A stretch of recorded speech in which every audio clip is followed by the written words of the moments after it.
are live, you are live.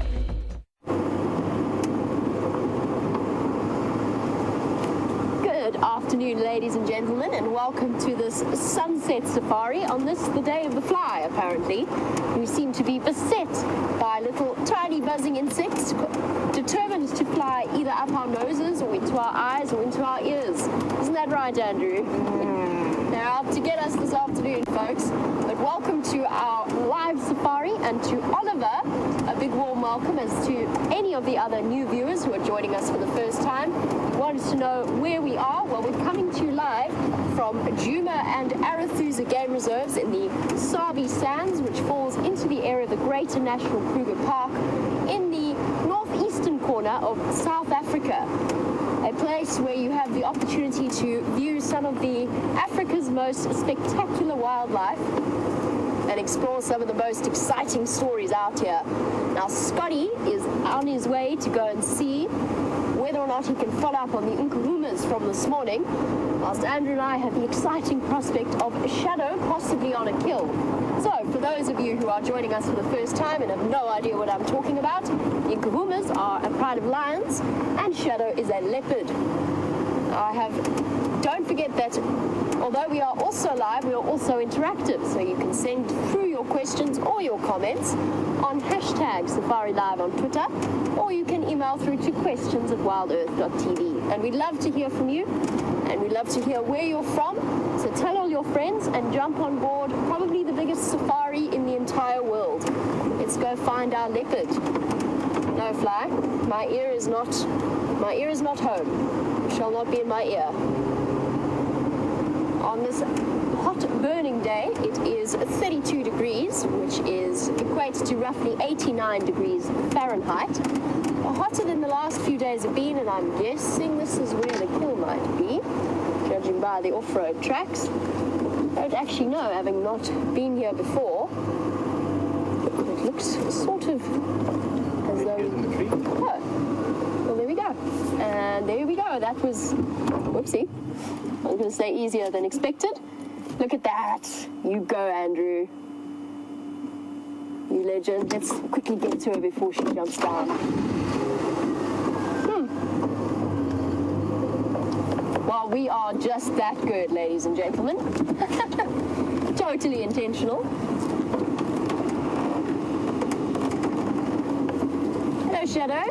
It's been a while since I've seen you, my girl. Hello, gorgeous.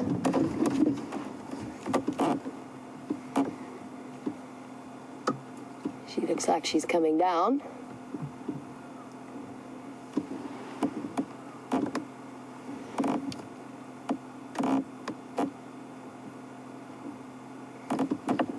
How awesome is this?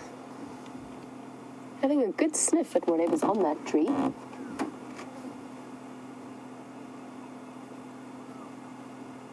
Very interesting. Is there a kill there that I'm not seeing? Yes, is there something there she's munching on? Nope, she's just seems to be sniffing. Our leopards have performed some fascinating and intricate behavior over the last few days. Yesterday we encountered Shadow's twin sister Tundi for the very first time for most of us working at WildEarth, as well as most of the viewers. And she was mating with Tingana.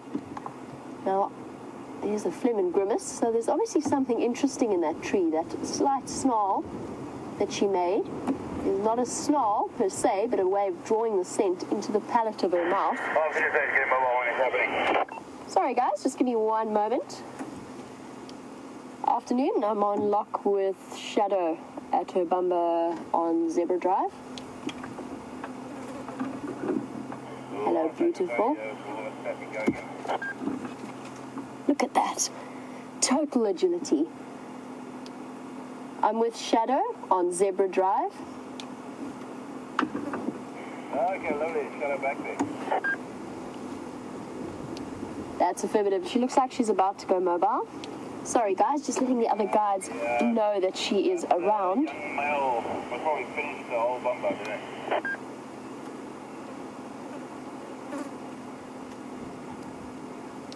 Copy. Here she goes, that incredible descent, the agility of a leopard is unmatched out here. Hello, you're looking very round-bellied.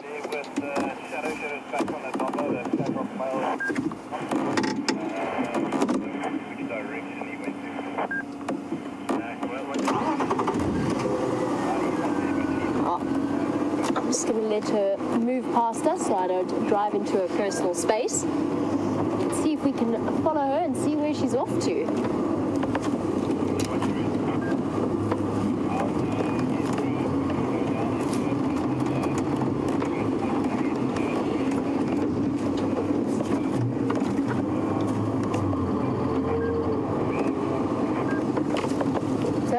Yesterday we bumped into Shadow's twin sister, Tundi, and we've just heard reports, there she's marking her territory, urine scent marking against the tree, and we've just heard reports, which is absolutely fascinating.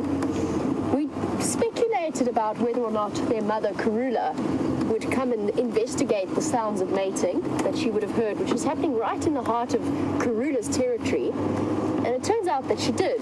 And the reports from the guides now suggest that Karula is mating, or Karula and Tundi are taking turns to mate with Tingana, which is absolutely extraordinary. I haven't heard about that behavior before. It doesn't surprise me unduly. But it is fascinating to learn about.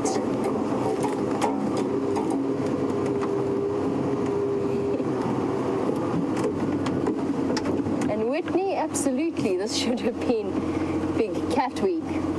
So we have a couple of days in a year where we get to go live to television on different occasions, and one of them is Big Cat Week on Nat Geo Wild. And Whitney's absolutely right. The last few days have been big. Oh, girl, I thought you were going to stay sideways and mark there. So I stopped there. Leopards and their unpredictability.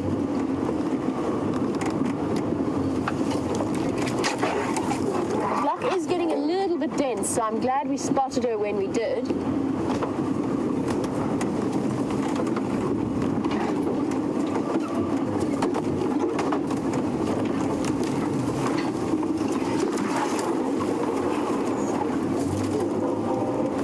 Joan has raised a really interesting point. So obviously with the leopards mating yesterday, we speculate a lot about the dynamics within litters and the fact that the females will often mate with different males. Oh, noisy. I'm hoping she's not going to go too far. She's very full-bellied. But yes, the knowledge that females will mate with as many males as possible in order to trick the males into the area into believing that they are the father of her cubs. And Jones asked a really interesting question. Hello, girl. You keep getting just ahead of me. She's definitely patrolling and scent marking. I wonder who's been around that she feels the need to do that. But Joan wants to know, if leopards mate with different males during their estrus cycles, do you know for certain that the leopards from the same litter have the same fathers, or is there a possibility that they have different ones? And it's actually a really interesting question, because I don't think we fully have known the answer, which is why the research that Panthera is doing. Sorry guys, let me just get through here. She's going straight into a monkey orange thicket. It's going to be very difficult for us to follow her in.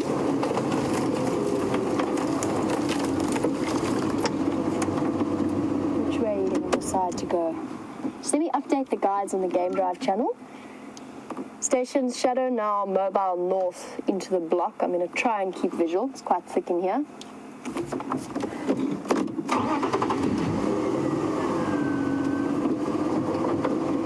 So yes, Joe, you raised a really good point. Do we know that leopards have the same fathers if they come from the same litter? And I think that the Panthera research will be the first time that we've really got some insight into that particular aspect of leopard dynamics. Because of course you can never be in any doubt as to who the mother of a leopard cub is, but you will always know who but you will never know who the father is.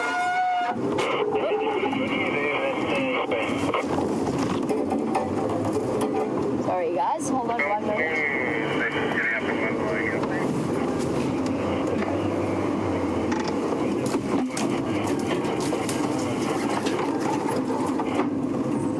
Something. Let's just get a bit further in.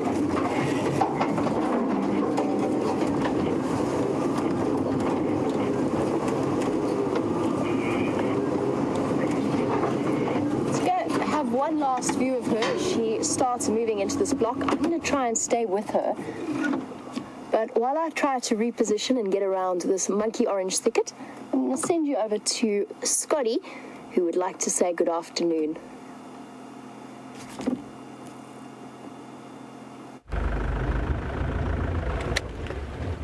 Hello everyone, and welcome on board the Squeaky Pig is what we've named this vehicle, and you'll probably notice it making quite a racket as we drive around. So that's one thing to warn you about. My name is Scott. I'm teamed up with Brian and the Thumb, and they are both back from their leave, looking fresh, and it's great to have you back, Brian. Great to be back.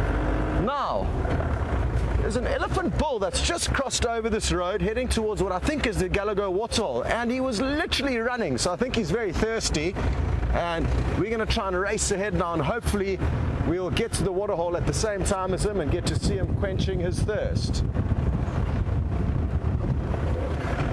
Well done to Jamie, who got you guys into a great spot with Shadow. And I was just saying, it's remarkable that for 3 days now we've had leopard on kills and we haven't been able to get a glimpse of them. So the leopards had the kills hoisted in the trees. It was Karula for the past 2 days, and then the same saga started again this morning with Shadow. So I'm glad Jamie's finally put an end to that streak of bad luck.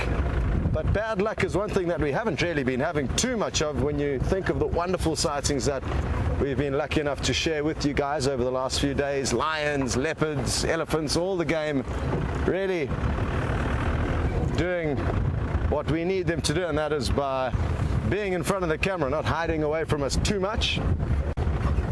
And we are going to head towards the Nkuhumas Pride of Lion a little bit later. They're quite close to our western boundary, so there's a small chance that they will head off later on, but I think we are going to get some good viewing of them, and they're lying up in quite thick bush. So what that means is that I'm hoping that some potential prey might stumble upon them, and without the lions even actually moving, they'll be in a scenario where they can hunt. So good prospects, and we're nearly at this waterhole. Oh, there's a buffalo thorn across the road here. I'm gonna have to just lean out the way. They've got very nasty thorns. Oh. Another person we need to welcome into the bush is Jerry, who's in the final control room with Kirsty, and Nikki's got the afternoon off. Nikki and Kirsty have been working very, very hard the last 2 weeks with no relief. So not only, of course, are we happy that Jerry's here, because it's Jerry who's back, but also it means that it's going to make the other girls' lives a little bit easier. Now,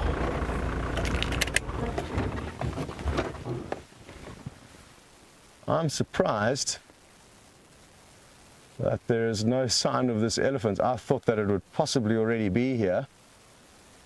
It was literally running in this direction, and who knows, maybe there were some females that he could smell, or something else that had got his attention or got him excited, because he was literally running, and it wasn't away from us. That I can assure you. There was a few sightings that we had of him. Oh, here we go. We're in luck. Perfect timing. Here he comes.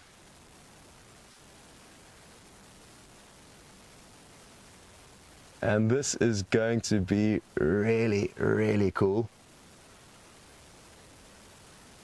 Because like I said, I think he's very, very thirsty, and it's a hot afternoon, so who knows, he could well spray a lot of this water all over his body.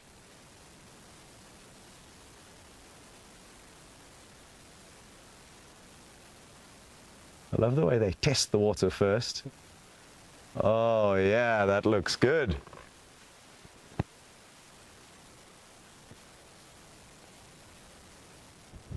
And what a bizarre concept. Imagine snorting liquid into your nostrils until they're full and then blowing it down your throat to drink. There we go, there's the cooling that we expected to see him do.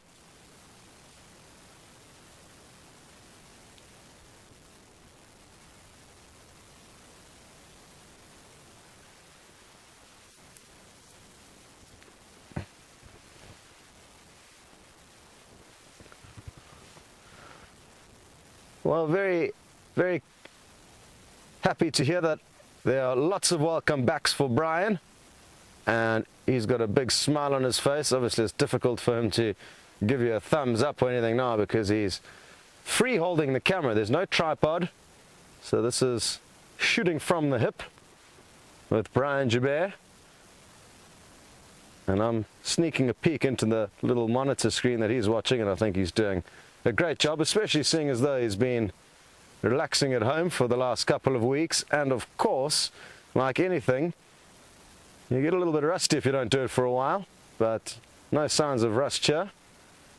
So maybe Brian's been sneaking the odd little video at home. Who knows? He hasn't lost his touch though.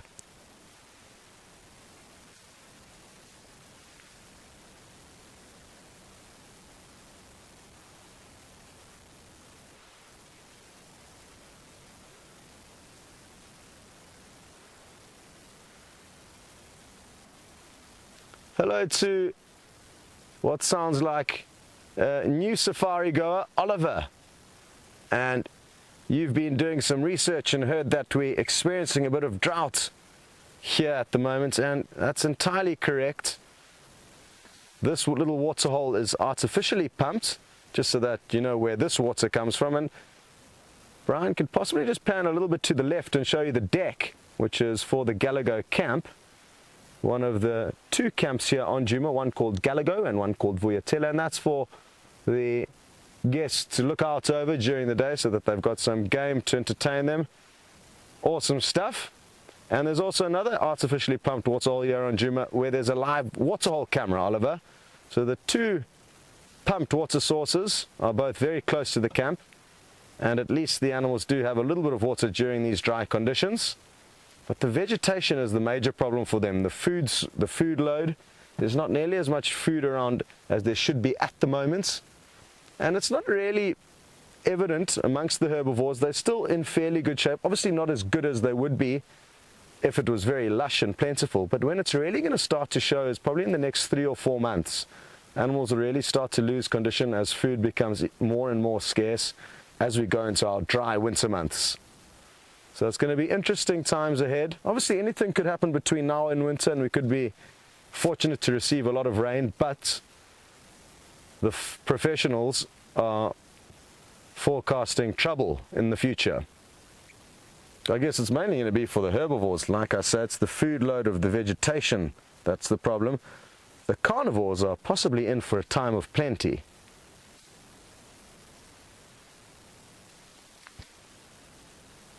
And you've been getting some great close-ups there as the Ellie blows that water out of his nose into his mouth. And to give you an idea of how quickly they can drink a large amount of water, I've seen an elephant suck 20 liters of water out of a bucket in about 1.5 to 2 seconds and then blow it all into its mouth. The whole process being complete in about 4 or 5 seconds. 20 liters of water. So they can consume a lot, and they can also throw a lot all over their body, as you can see now. And I'd be doing exactly the same thing. If anything, I'd probably be rolling around in this tiny little pond. Not uncommon, speaking of which, for elephants to swim if the water is deep enough, and it's one of the most wonderful things to see. They're like submarines with their trunks acting as a periscope poking out of the water.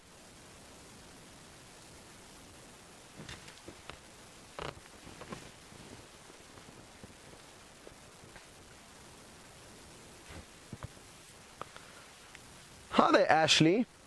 And you've noticed that this guy's looking a little bit thin. I agree with you to a degree, Ashley. Their spine and shoulder blades do often point out. Again, maybe slightly more now than it would in the winter, than it would in a regular summer.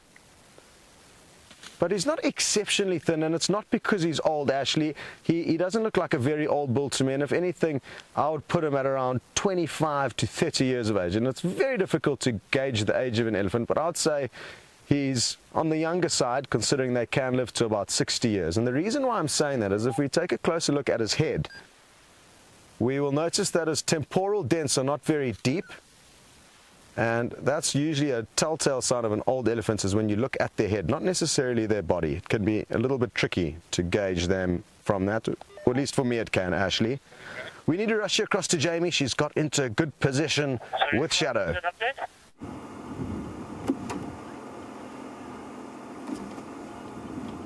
Well, this afternoon, Shadow spoilt us with a tantalizing glimpse of herself before then leading us on a chase through a bush that is incredibly dense and rather difficult to navigate. Andrew doing a fantastic job of tree dodging at the back there. And I will say, ladies and gentlemen, because we are down to one vehicle, sorry, let me get through this.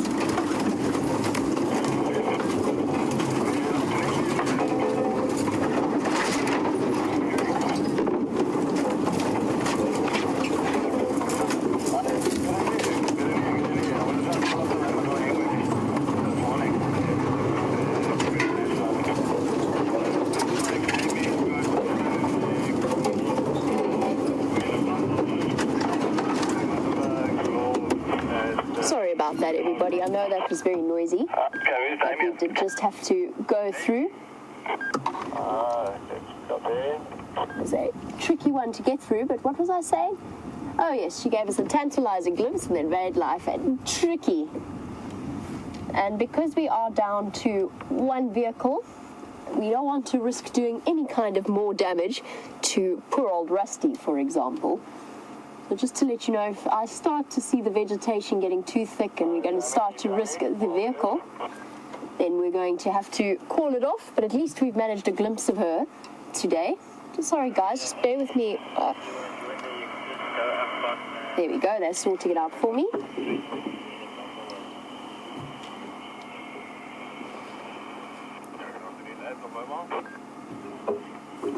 Thanks, Dobby. And yes, it has been a day or 2 days filled with leopards. This is now the 4th different leopard we've had in the last 2 days. Mvula, Tingana, Tundi and Shadow.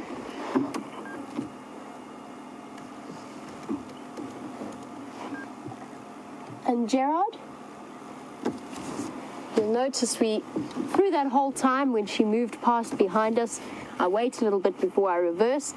And Gerard, you're wondering what is considered a good personal space to give a leopard. And it depends on the leopard, of course. The Sabi Sands leopards, we're so fortunate to be in this area that they're very, very relaxed with your presence of the vehicle's presence around them.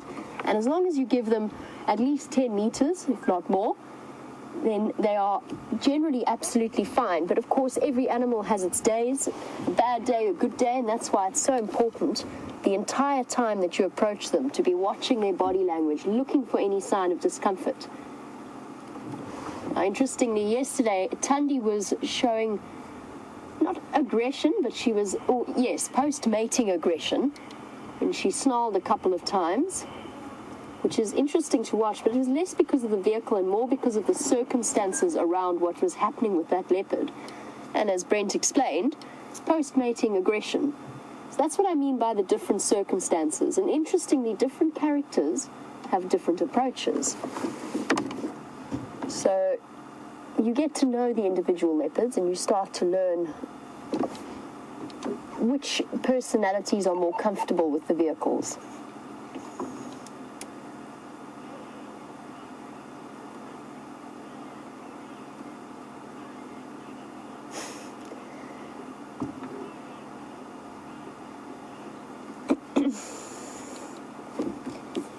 Now, over the last few months, we have seen Tingana mating with Quitile, we've seen him mating with Karula. Shadow has been mating with Tingana, and now Tundi is mating them as well. And so far out of that mix, only Quitile has produced cubs, but she has produced cubs. So there's a chance that Tingana is the father and that he's not sterile, as has been suggested in the past. Quitile's got 3 cubs on the Londolozi boundary. Now the others have shown less signs and have been mating sort of every month or so. We've seen either Shadow or Karula mating with Tingana. I'm starting to almost feel a little bit sorry for poor old Tingana. He seems to be really embattled, or what would the word be? Well, he's certainly fighting females off almost constantly. And Gail, you've suggested maybe these ladies should find a different male to help impregnate them, since it seems that it isn't working terribly well with Tingana. And Gail, they probably are. That's the interesting thing, is that especially for Shadow, she has been seeing mating with the Anderson male as well. And it's just because we are so closely following their stories and have been so lucky in seeing them mating that we're as aware of the fact that they have not fallen pregnant. I think all leopard matings have a certain success or percentage rate of success. We might just be seeing it more closely in that respect. Our stations, Shadow's now Lalapanzi on a termite mound, and just past the beginning of this monkey orange thicket. It's quite hard to get in here. Yeah, Jamie, I'm busy entering the block. I'm going to go see now. Okay, copy. I've got your audio. Sorry guys, just helping the guides find their way into this sighting. As you can imagine, if you're not following a leopard, it's actually quite tricky to find exactly where we are. It's very dense vegetation, and even at about 20 meters away, the guys probably would actually really struggle to see me. We're quite well hidden where we are. I'm just giving them some instructions to help them out. Here we go, and just giving you a sort of a nice overview of the positioning that we're in. Now, I would like to get around to the other side of the termite mound. I'm just examining the ways in which I could do that. I think we better stick with the view that we have for now.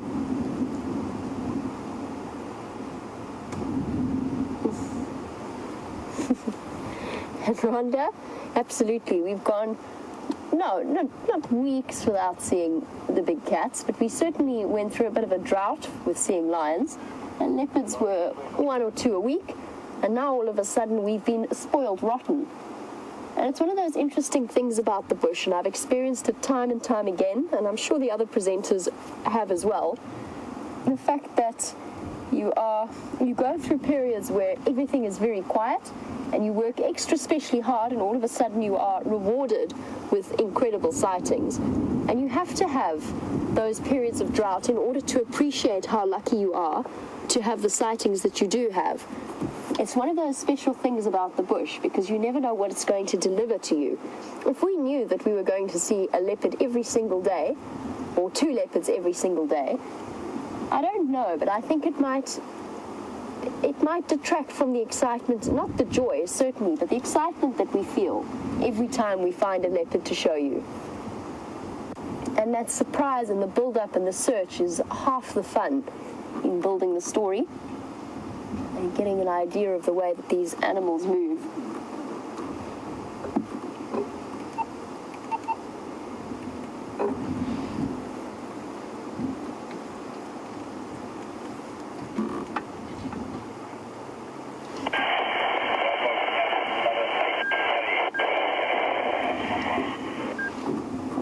See if I can figure out a way that we can get around here and maybe make our way across the other side, because otherwise the other vehicles are going to struggle to get in around us, or have a view of her at least.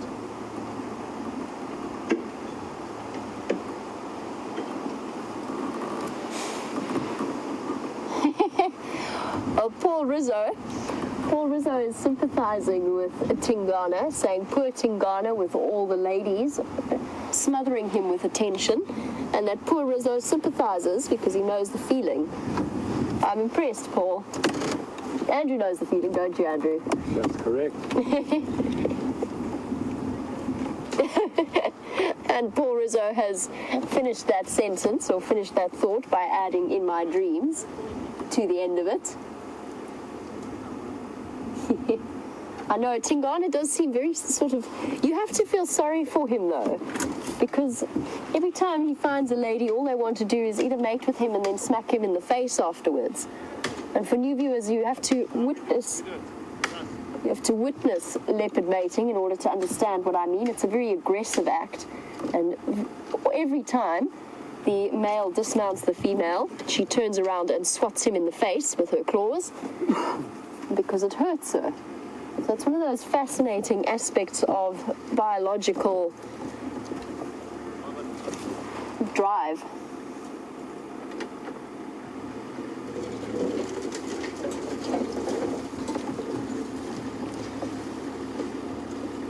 Now, it's interesting that this situation has arisen with Karula and Tundi, both mating with Tingana. Now, Tundi is Karula's daughter. Shadow has mated with Tingana as well. So we have a really nice little family occasion that seems to be playing out here at the moment. But Rocky Knight, you're wondering what happens when two males meet each other. For the most part, Rocky Knight, what happens is they lie about 10 meters apart, similar to what you guys may have witnessed with Shadow and Karula a couple of weeks ago with Brent. They lie a couple of meters apart and they go brrr for a couple of hours on end until one of them decides, actually, you know what, you're bigger, and gives up and walks away. Sometimes, however, it's a very different matter, and their fights will become incredibly physical, and they can actually kill each other in those physical clashes. They try and avoid that at all costs. All animals do. They try and avoid coming to physical blows. But with male leopards, it does occasionally happen. Well, interestingly, I've been reading up a little bit about it, and apparently fights between unrelated females over territory can actually be just as serious, if not more so, and very, very aggressive. So with Karula and Shadow, it's mother-daughter, so there's a bit of growling happening there and not much else. But with other leopards, it can be, with unrelated female leopards, it can be almost as serious as, if not more so, a fight between two males for territory. How's it, Cedric? Good, and you? Sorry, it's a bit thick in here. She's on this side. Cool.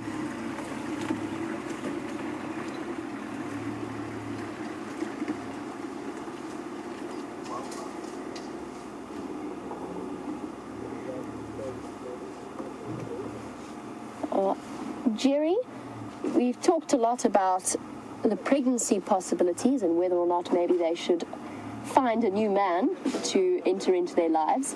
But Jerry actually wanted to know where does a leopard or a lion go to hide their cubs if they are pregnant or if they do have them?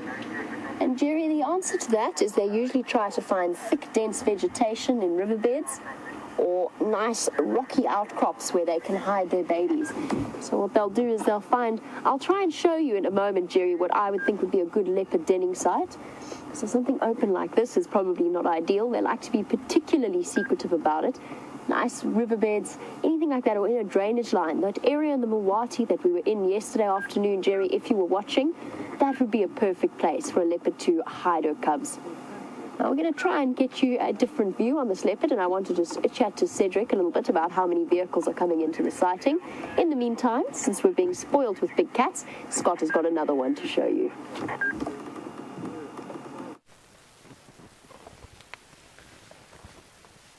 Well, it is in fact the perfect cat-a-day. I can't remember who came up with that funny play on words this morning. I think it could have been Diane. And leopards and lions filling up the screens. Awesome, awesome stuff. As you can see though, these Nkuhumas lioness are appearing very lazy for the time being. And I guess they'll continue to be like this for probably another hour or so in all likelihood. I mean, anything's possible, that was my guess. Unless, of course, some prey stumbles upon them. And we are in quite a thick area. It's quite a windy afternoon. So actually perfect conditions for these lions to get lucky with regards to prey literally walking in on them. And you'll be surprised at how often lions are successful in taking down prey when they're not actually hunting. The prey just are unfortunate with their route planning. Now, Ephraim's just arrived in the sighting and he has got no view of the lions really from where he is with his guests. So because they need to race around and see lots of other animals during their short stay, we're going to try and give them a good opportunity to view these lions, and by moving forward we will be able to show you the fourth lioness. So you've seen three all bundled up there, and if we just creep forward a little bit more, we'll be able to get a good view of the fourth and final one, and that way give Ephraim also a good view of the other three.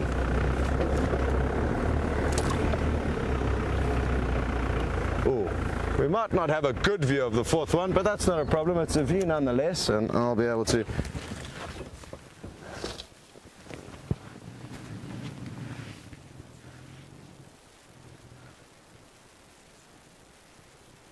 hello to Chamil, who sadly missed out on the sunrise safari and would like to know where Junior is. Well, you must have missed out on a few more safaris than just the sunrise safari, because he hasn't been around for quite some time, Jamil, and I'm not actually sure when last he was officially with this pride, but since we've started seeing them again on Juma, which was from about a week ago we saw them for the first time, he has not been around, and that's no major surprise.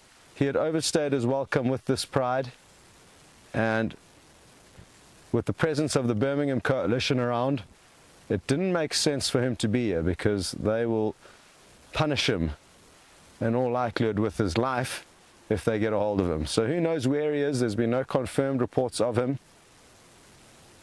but that was an expected change of dynamics to this pride.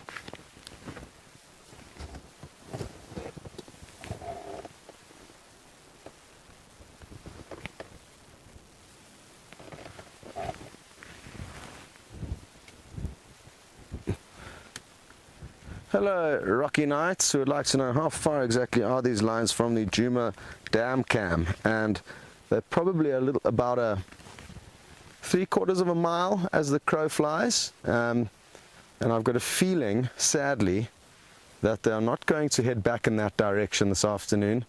They were heading west away from the dam cam this morning, straight towards our western boundary, and I guess that when they wake up this evening, that is where they are going to continue to. Hopefully I'm wrong though. They are missing one lioness from this pride, and as of about 3 days ago, she was no longer with them. So nobody knows where she's gone, possibly deeper west into Sibambili, and maybe that's why these 4 ladies are going to head back in search of her. And I think that missing individual is Amber Eyes. We didn't get a confirmed view of Amber Eyes this morning, so we think she is the missing individual.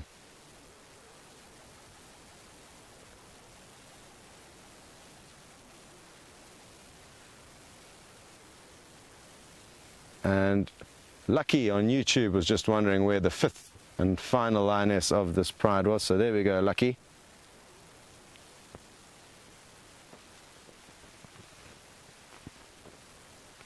Now, for those of you who are new to the safari experience, it's not abnormal to see lions asleep. They do spend the majority of their day sleeping, and between 16 and 20 hours on average. This will be their preferred position, horizontal. And that's easily swayed in a lot of documentaries that you may see that are obviously condensed for all the high action moments. We, on the other hand, have to all put on our patient pants in order to get those moments of brilliance. The beauty of it though is that we are fortunate in that only we who are sitting out here have to stay with any one animal, while you get the joy of bouncing between the 2 or sometimes 3 different feeds. So you're never in any one place for too long. Difficult decision for what we should do. Do we stay? Do we go? We don't know what will happen if we do go. These are the questions a safari guide asks himself. Thankfully, a lot of the time we are asking you guys for your thoughts as to what to do. But because I don't think there's any major other exciting prospects at the moment, I'm happy to sit here. Let me know what you guys think, because that is, after all, what a safari is about. It's about everyone collectively joining together and trying to make a plan, obviously because we are on the biggest safari vehicle on the planet, the biggest safari vehicle the planet has ever seen. It makes it difficult to make everyone happy, but we try and work on the general rules of a democracy.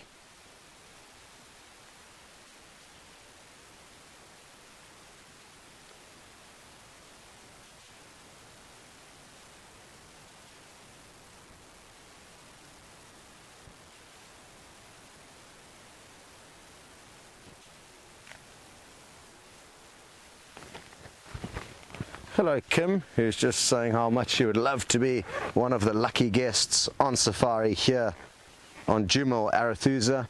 And yes Kim, people are hugely lucky to be driven around this wilderness area, but you say you would like to take photos, you can take photos Kim, just take screenshots, and the cameramen that we have often are putting you guys into the prime spots to be taking wonderful screenshots. And it's maybe not quite the same as clicking away a picture with a regular camera of your own, but it's as close as you're going to get. And like I say, there's many viewers of ours that get incredible screenshots, so maybe that's worth trying until you make a plan to come out and visit,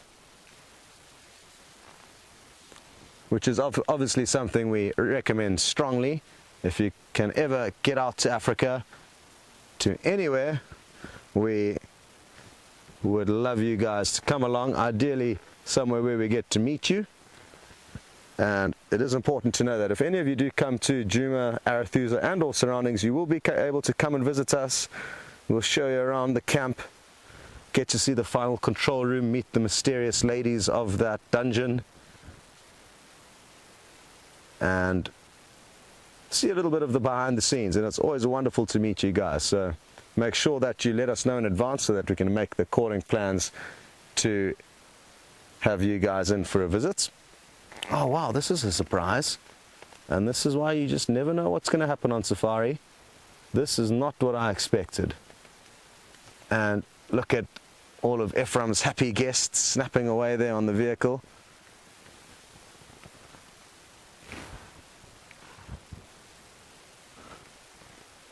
And it may be that she's just wanting to reposition into another shady spot, which it looks like she's done right behind the vehicle, which we're not going to be able to get you a view of.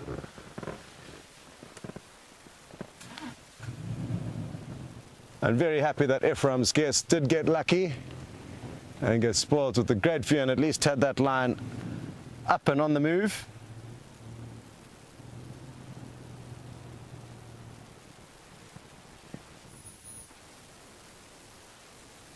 Well, we've already got Diane's thoughts through on whether to stay or whether to go, and she has said that we must stay in case the lions go hunting or in case the prey comes to them. Copy that, Diane. Sounds like a good plan to me. I'm comfortable, even though we are parked in the baking sun, and I'm looking around desperately for some shade, but I don't think we're going to get fortunate enough with that. So enjoy the cool climates wherever you may be sitting, as we toast gently under the African sun.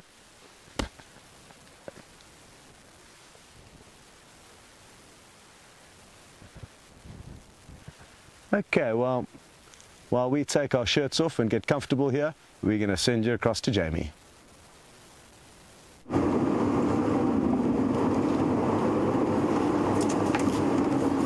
Oh guys, unfortunately we had to leave Shadow for two reasons. One, she went into the most unimaginably dense vegetation, and if you thought we were driving through dense vegetation then, this was completely different. This was in a whole different level. And since we only really have Rusty and the bushwalk combined with the Mahindra, we cannot afford to risk poor old Rusty getting beaten up as well. And even now I'm sort of apprehensively looking over the side of the vehicle, checking for flat tires and any sign of damage to the vehicle. It so far seems to be okay. And the other reason I had to leave was there's actually two other vehicles, or there's actually 6 vehicles, waiting for a chance to have a look at her. So they're going to try and stay with her. They're struggling at the moment to get through the vegetation, but they are trying. So I thought for since we did get to spend a little bit of time in the woods, it was a nice brief view. It just wasn't worth the risk to our vehicle and to our technology, or indeed to our cameraman and ourselves, since the monkey orange decided to savagely attack me on our way out. The monkey orange is one of those, that thick stuff that we were driving through that was making such a noise on the vehicle.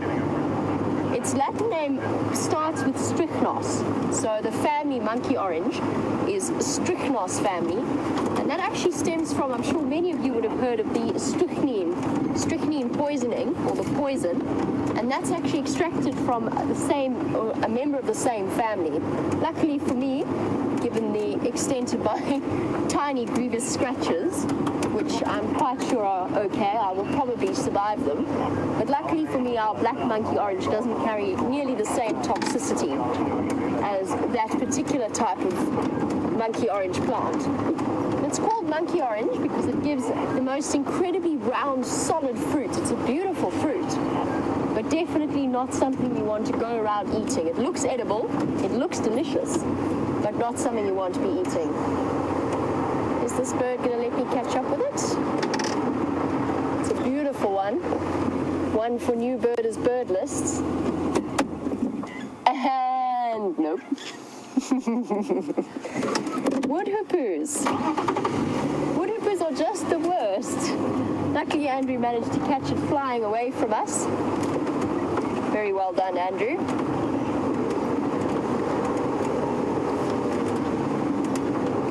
It's laughing at me. Jackling away. There it is. I see you. I see both of you. There we go. Well done, Andrew. It looks like it's either... Oh, it's a juvenile at the back. That beak doesn't look nearly as red as the adult. In fact, it looks almost completely black. And I think that's a juvenile woodhoopoo. It could be one of two things. It could be a scimitar bill or a juvenile woodhoopoo. And the company that it's in suggests to me we're looking at a juvenile woodhoopoo. We don't often get to see that, so that's awesome. And for once, sitting still long enough for us to have a good look at them. A red-billed, or as it's now known, a green woodhoopoo. Now, all of our birds, or a lot of our birds, have had their names changed recently, just in order to standardize the different names that they're called across the world. And this is one of them. I grew up knowing them as red-billed woodhoopoos. Their cackling laugh of a call.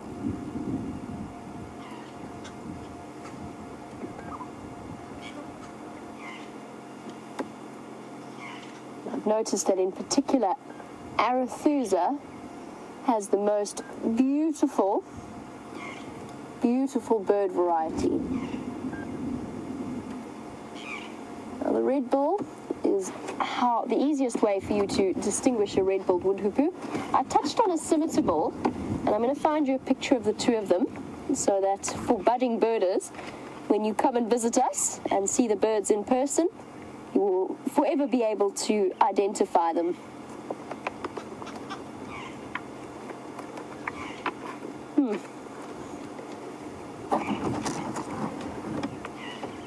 Now, it's actually quite, the tricky part is that you can see why a green woodhoopoo is called a green woodhoopoo in this picture, but they only look that color in the sun, much like starlings or most of the starling family only take on that glossy iridescent sheen in the sun.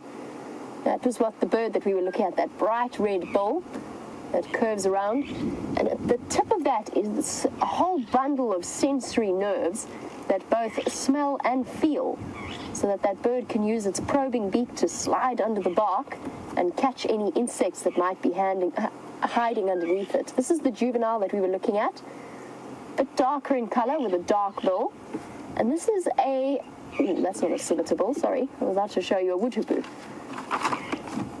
This is the scimitar bill that I was talking about. You can see very, very similar bird in color, but with a black beak. Now, the reason that I thought it was a juvenile woodhoopoo was because it looked as though it was hanging around the adult to try and beg from it. Quite difficult to distinguish between them, but the red-billed have slightly more of a distinctive red bill, or definitely more of a distinctive red bill, and slightly more barring underneath the tail. They've also got very, very different calls.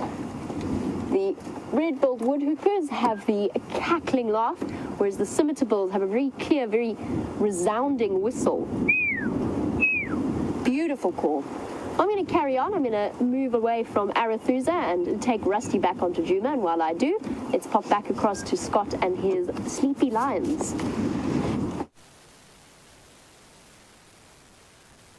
So Ephraim has made his way out of the sighting, and now we've been able to reposition, and this is the lioness that squeezed between the two vehicles and repositioned and lay in the shade behind us.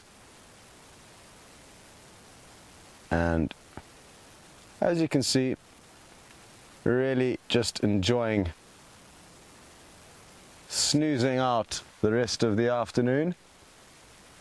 I wonder if they managed to make a small kill last night. It's interesting looking at their stomach, but can't be sure. They're certainly not starving, kind of looking medium in terms of hunger. Hello to Rita, who's watching in Johannesburg, and you're interested to know if it's normal for Pride members to go looking for one individual that may be missing, and yes, it certainly is. They are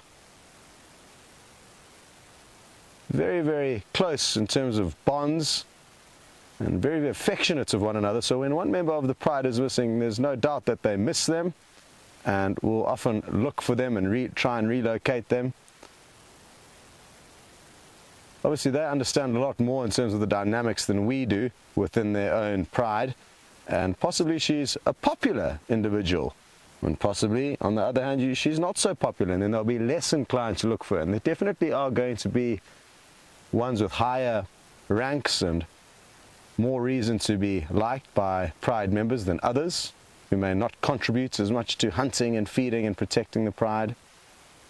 But it's difficult for us to be certain of exactly what's going on, especially because we haven't been spending too much time with this Pride over the last few months. We used to see them a lot here on Juma, basically up until the Birmingham boys came in around September, October, I think last year is when they basically arrived, possibly a little bit before then. And basically they are 5 males that have finally reached their prime and have come into this territory and overthrown the older 2 males, the Matimba males.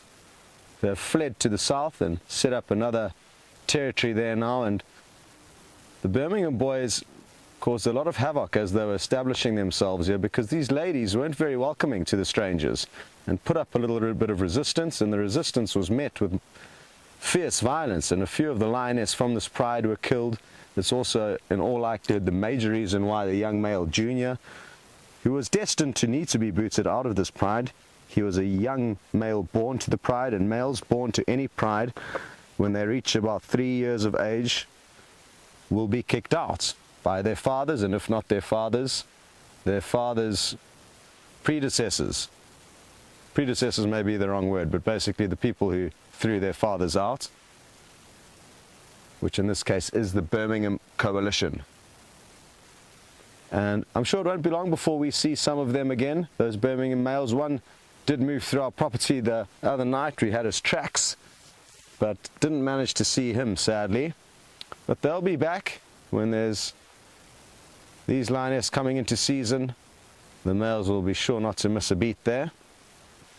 We've been getting some great close-ups as Brian's been zooming in and out all around the body of this lion. And what's wonderful about this shot is that you can clearly see the 3 lobes of that back pad, characteristic of a cat track. Now if any of you have your domestic cats nearby, you'll be able to see that they've got exactly the same paw shape, just considerably smaller. Dogs, on the other hand, will only have 2 lobes and a very angled back pad. You can also see the dew claw there, that other little stub sticking out, which is essentially the thumb. and 4 toes on the end of that pad. You may have just seen the claw stick out there as she stretched out, and that's also a good characteristic of a cat. Those claws only poke out when the cat wants them to, so as to keep them sharp and ready to latch on to prey.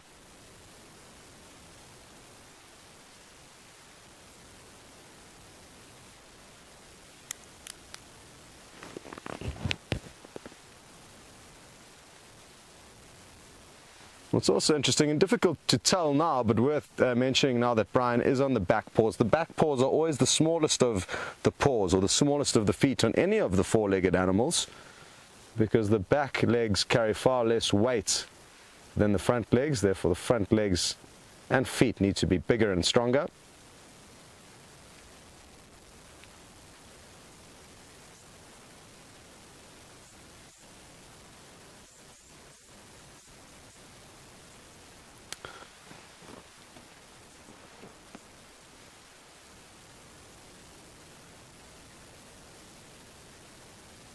The bush is quite still in terms of bird song at the moment, but it'll be interesting now that we're sitting here to take note of how quiet it is in comparison to how much noise you'll pick up later. Although I am forgetting that I only do have a little lapel mic on this vehicle, so we don't have a speaker picking up the ambient audio like you do on Jamie's vehicle. But it's not just the lions that are on the go slow. Everything out here seems to be having a siesta for now, but that will change, and it's a wonderful change to be a part of as the day comes to a close, things cool down. A lot of the diurnal animals, the daytime animals, have one final chatter before bedtime. And there's that feeling of kind of unease and tension as darkness falls.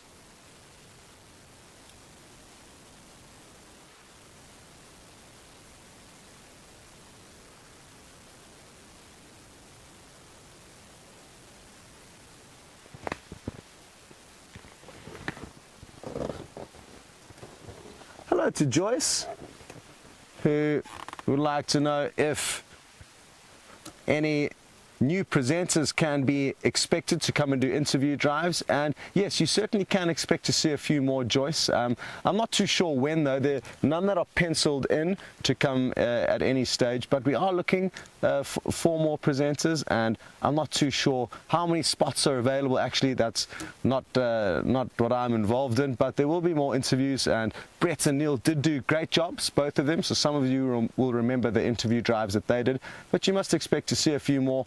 We're hoping to grow the SafariLIVE operation in huge ways, in many different ways this year.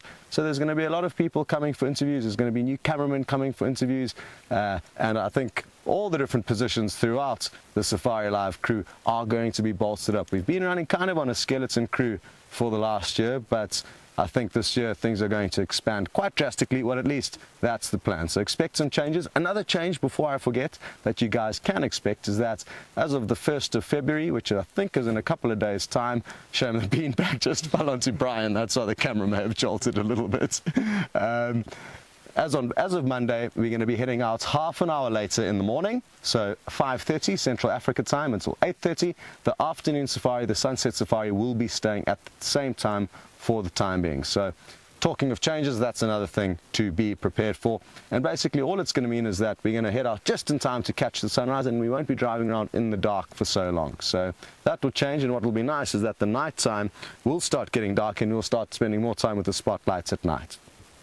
Good question, Joyce, and I'm really looking forward to meeting all the new presenters that come through. Obviously not all of them will get the jobs and the positions, but it's just great to meet different guides, get to learn a few tricks from them and tear a few pages out of their books, and of course a few will get the job, and we look forward to welcome them to the team.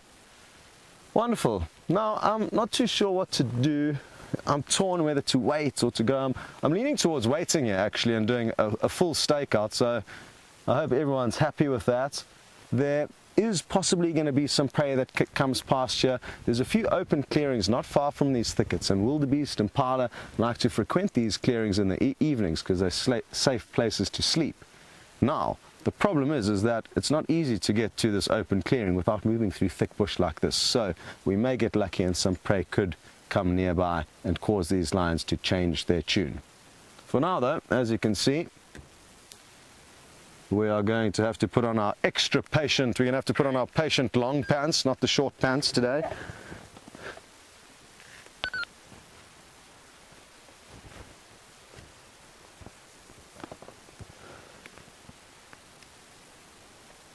Good. Well, we're not going anywhere like I said, but you guys are off to Jamie for a quick update.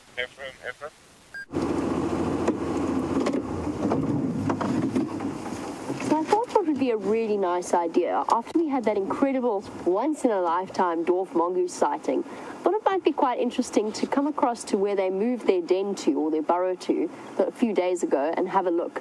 So for those of you who missed out, we had this amazing sighting with a snake that came through a dwarf mongoose colony while they were foraging, and the end result was that they moved 5 babies across from where they obviously were hidden in a burrow across to this new den.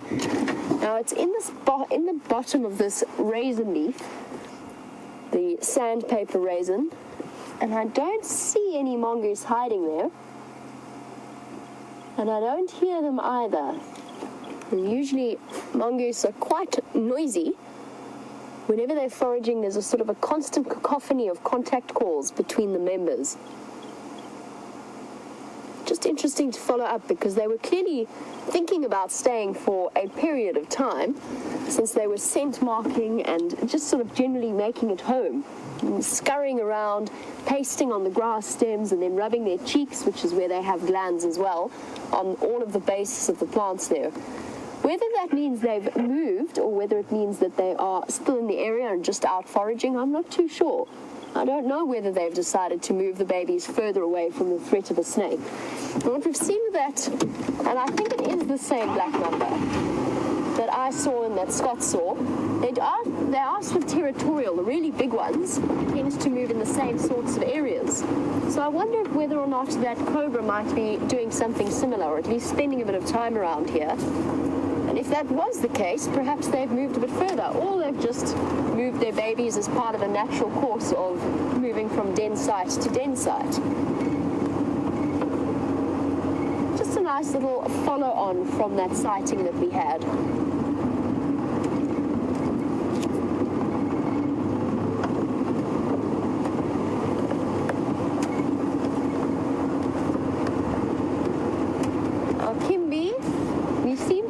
A sort of a pattern where we had wild dogs for about 2 weeks, some incredible sightings of both the Investing pack and the Sands pack that came racing through Juma and Arathusa on a fairly regular basis. And you've picked up on the fact that we haven't seen them as often. And of course what we have seen has been more cats. And Kim, there's a couple of reasons. One, of course, is that dogs are hugely nomadic. They cover territories easily a third of the size of the Sabi Sands. So that would be Buffelshoek plus Torchwood plus Juma, Arathusa, and all of the little properties around them. That would be the home range of just one of the dogs' packs. 12,000 hectares is about the sort of minimum area that they like to have, and the areas that they like to cover. So it could just be that at the moment it timed itself so coincidentally they both happen to be away in different parts of the area. I also think, Kim, and this is borne out to a certain extent, fly, don't fight me, to a certain extent with research, animals, wild dogs in particular, don't like lions. And the smell of lions and the calls of lions should be enough, particularly since both packs have pups, for the possibility that they're avoiding areas where there are lions. So for a while, the lions were not moving around on the Juma property itself, they were moving around the outskirts. So maybe that played a role in the fact that we were seeing as many having as many wild dog sightings as we were. That's just a thought, and that's more, it could be completely coincidental, or there might be a connection. But there is research that suggests that wild dogs will avoid lions, which makes sense because lions kill them. There's competition, and that's just how the natural order plays out. But it's a very good observation, and it's an interesting one. Either the way, we're not complaining. I think we've had some spectacular sightings with both wild dogs and big cats.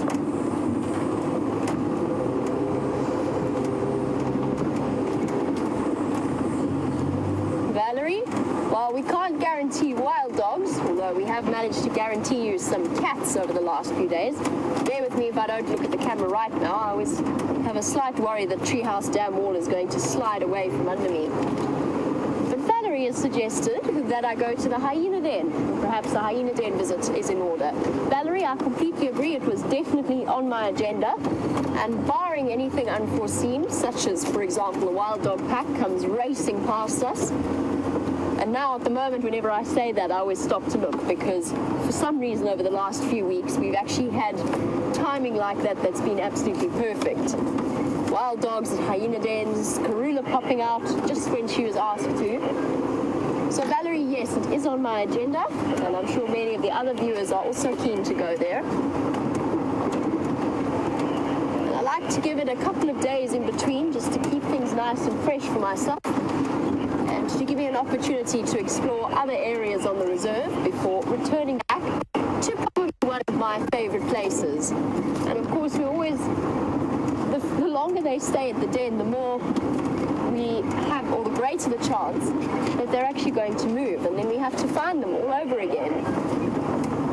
And we'll have a rough idea as to where to start, but there's lots and lots of termite mounds for them to utilize. You're going to run away, little Dacre, or you're going to be obliging? You can stay, girl.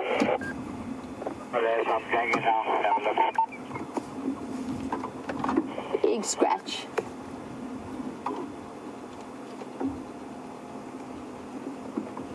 Nice to see a slightly more relaxed Dacre. Little male with horns sticking up. And of course in Dacre, and this is a grey Dacre or a common Dacre. It's the family, it's in the family of, that contains the smallest antelope species in the entire world. That is the blue Dacre. And unfortunately, if we saw one here, it would be one very lost blue Dacre, because they tend to inhabit the more coastal forest areas of South Africa. We wouldn't expect to see one around here, but we can see its cousin, the grey or the common Dacre that we're looking at now. And a blue Dacre is not much larger than a large chicken, whereas the grey Dacre is a little bit bigger. To try and give you an idea, it's probably about the size of a fox terrier, if you're familiar with dog breeds. So still a small little antelope, and quite a shy one apparently, gone hiding behind the termite mound. I have a question. Andrew has a question. Let's hear the question, Andrew. I heard that they eat birds. Is that true? This is true. Andrew has heard. Andrew, from the back of Rusty. Andrew's watching the show and directing the camera from the back of Rusty. And Andrew would like to know, is it true that Dacres eat birds? And yes, they do. All animals will occasionally supplement their diet with things like carcasses or nibbling on carcasses, or possibly even eating a bird's egg if they find it. This is particularly true with Dacre. They, for some reason, where's this little Dacre gone? Because I always find you look at Dacre a little bit differently when you learn this fact. They become slightly scarier somehow. Unfortunately for us, our little male Dacre has disappeared, probably to go seek out a bird to munch on. But yes, for some reason with Dacre, it's more common for them to nibble on carcasses. It's particularly, in terms of the mainly herbivore animals, particularly prevalent in warthog and in Dacre. So yes, they will eat birds. Yummy, crunchy. Ugh. There's something, I don't know what it is, and it's totally rational on my part. I don't know why it's almost sinister to think of a Dacre eating a bird. Because they're antelope and because they're herbivores, it sort of goes against our natural instincts to what they should do. But welcome, Andrew, to the Sunset Safari. It's great to have you on board with us. Andrew's excited.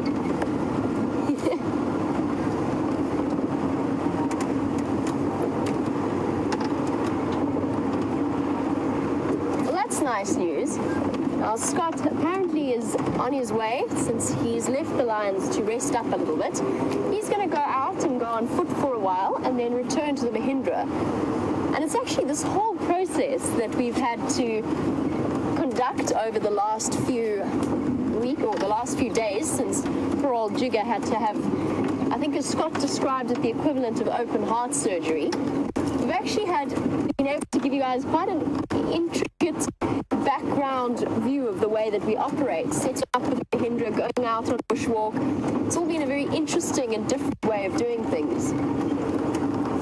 The nice thing about it, of course, is that the WildEarth team is such a good team that everybody works fairly seamlessly together. And it's just a question of making a plan. And Jigger will be up and running. As you will have noticed, I've actually been testing out Rusty this afternoon, driving Rusty to areas where perhaps you wouldn't have been able to drive before. And so far, I've been very impressed. So a huge bravo to our tech team, who've been able to help Rusty out with her little niggles. It's been a long time since I've been able to drive along Elephant Carcass.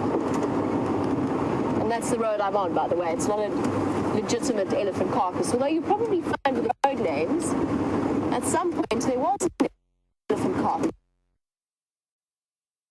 History roads out here.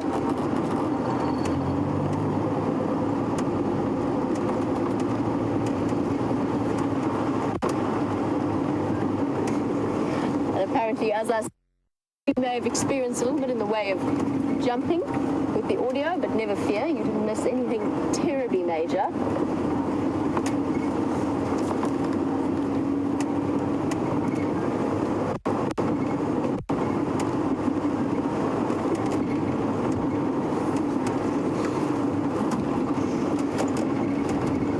So Andrew has been labelled as multi-talented by Kim B, who's impressed with his ability to both interact with us as well as conduct or to do his usual brilliant camera work.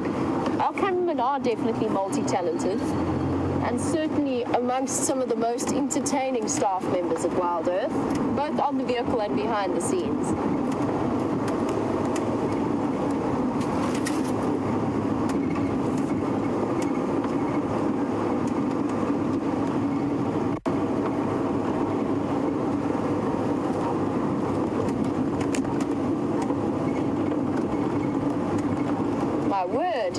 The flattery is rolling in thick and fast, hey, Andrew? Mm-hmm. And Kat in Tampa, you were complimenting me, and I really appreciate it. Thank you. Kat has said that I'm an inspiration and have I always wanted to do what I do. I certainly don't see myself as an inspiration. I see the people that I have learned from and being mentored by as my inspiration in life. But I appreciate your compliments, and actually go dip first before I answer your question. Otherwise, yeah.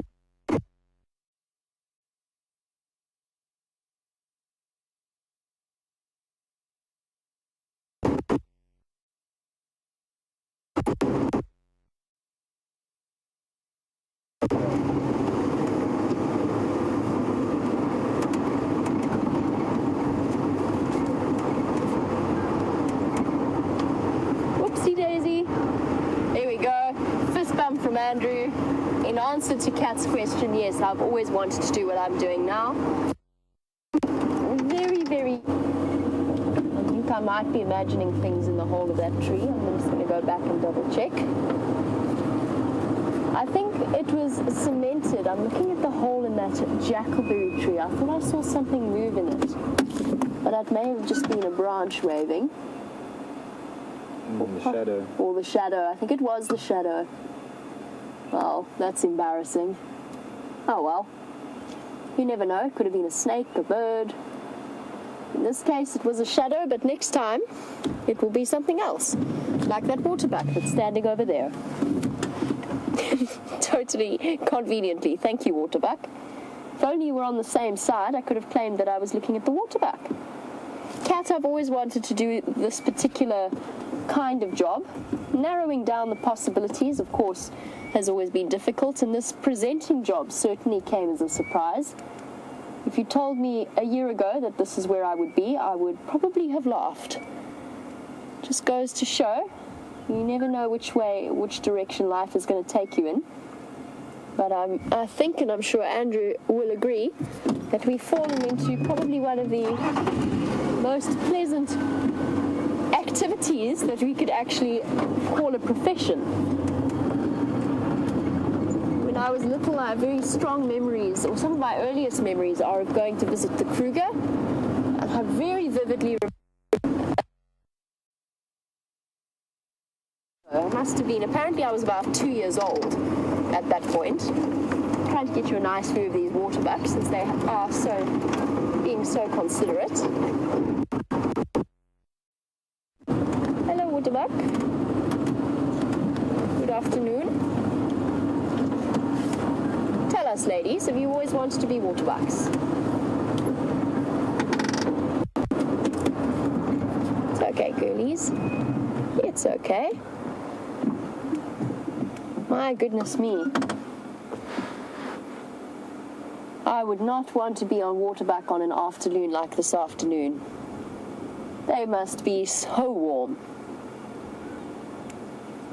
This one to the right of us is not only fluffy. I didn't see that. No problem. That's okay, I just saw a shadow that I thought was something else. This fluffy Waterbuck, I actually think, as she disappears behind the weeping wattle, that she might be pregnant. We haven't seen many Waterbuck calves recently. She does look very bulgy to me. She's also missing half of her tail, interestingly enough.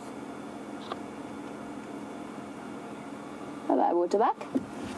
Off into some dense vegetation. So that fluffy coat, of course, is what they use to waterproof themselves in areas that they wander through in rivers. At the moment for them, unfortunately, there's not much in the way of water for them to spend their day wandering through.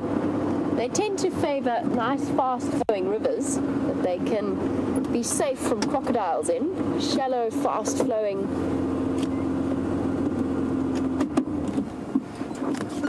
But look at that fur in the afternoon light. Gives you an idea of how long it is around the neck and the belly.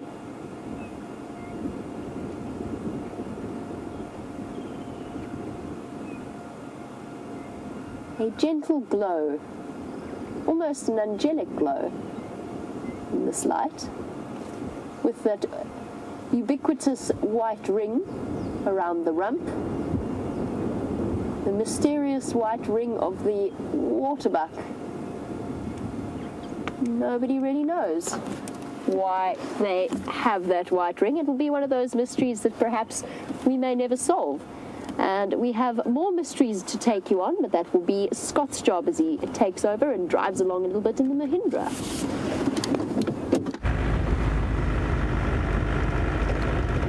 So, as you can see, the stakeout has come to a close, but we are going to head back to those lions shortly. We just couldn't bear sitting in the baking sun with such sleepy lions for much longer, and what we did was we checked kind of north and south of their position to see if there was any potential prey that could stumble upon them, and there was nothing evident. So I think it's a fairly safe bet that nothing is going to happen while we are gone, and couldn't help resisting exploring and seeing what else may be happening here on Djuma. Not too much at the outset to report, but that of course could change at any moment.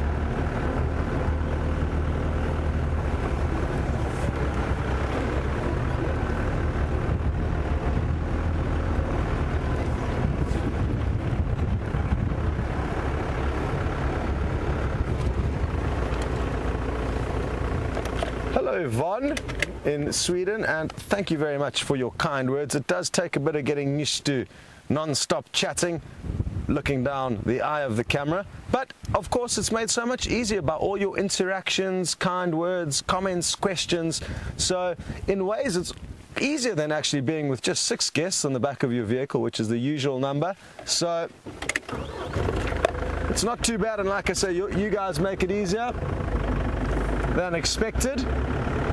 Thankfully also we're not always on air for 3 hours, and we do have these little breaks when you go onto your other vehicle, you know, where we can regain composure and think about what else to talk about. But there's just so much going on that it's not too difficult for us to find something interesting to discuss, I guess. But thank you very much, Siobhan. It has taken a little bit of getting used to, that's for certain. But really am loving being involved in the SafariLIVE adventure with all of you guys. And what's going to be really interesting, like we were discussing a little bit earlier, is as soon as we get a few more guides and presenters, for those of you who have been following these safaris for quite some time, you'll notice the benefits that each new presenter brings, and everyone's slightly different and has different traits and different skill sets. And of course, the more people that we employ to take you out on safari, the more diversity you guys are going to get, and I think the more enjoyable it's going to become. So good prospects, and obviously, as the SafariLIVE product grows, it's becoming more and more attractive for various guys to want to be a part of this. Whereas many years ago, it was a little bit easier to get a spot show. Now it's becoming harder. Oh, here's a pretty bird. And as Brian zooms in on this European roller, very pretty pale blue against the darker blue sky. And Peter, you would like to know if the cameramen have also got comms, and yes, they certainly do. It's imperative that they know what's going on. Brian's just pulled out the punch zoom, getting up close and personal there. And just another reminder that he is shooting from the hip. There's no tripod involved, and obviously as he does this very impressive close-up, it becomes extremely difficult to hold the camera completely still. But yes, Peter, the cameramen are tuned into the same comms as us, and it's very useful that they are. It's obviously important as we get cut to, as we become live from being non-live, that they know what's going on. Often there's crash cuts due to one vehicle losing signal, and there may not be time for me to quickly prepare the cameraman. And the directors also give them little hinters and tips as to what shots they may be wanting at any given time, and it takes a lot of getting used to building up the relationship between a presenter and a cameraman, and it certainly only comes with time that you work one another out and synchronize your movements to make an effective safari, and flowing safari in terms of the picture working out with the narrative. And the cameraman, so each presenter has their different traits that they need to get used to, as do the cameramen, each have their different traits. So it's been wonderful getting to know the current cameramen. VM and Andrew have been here the longest, and they were here just before I arrived in November 2014, and subsequently Andrew joined, who's also been here for very long, and then Jandre joined, and then Tebs, but Tebs has now left us. And Jandre, even though has temporarily gone, he's doing an awesome project in Madagascar at the moment. Been following his pictures on Instagram. And he'll be back in March though, so that was a prior commitment that he had already worked out before he joined us at SafariLIVE. So Jandre is going to be coming back, and I think they are going to be looking for a new cameraman to replace Tebs. So we're going to get an old face back and a new face into the team. But it's fair to say that Andrew, VM, and Brian have all got great sync with the current presenters, and so too does Jandre, who's going to be returning, and I'm sure it won't take long for the fifth and new recruit, whenever he is found and arrives, to do the same thing.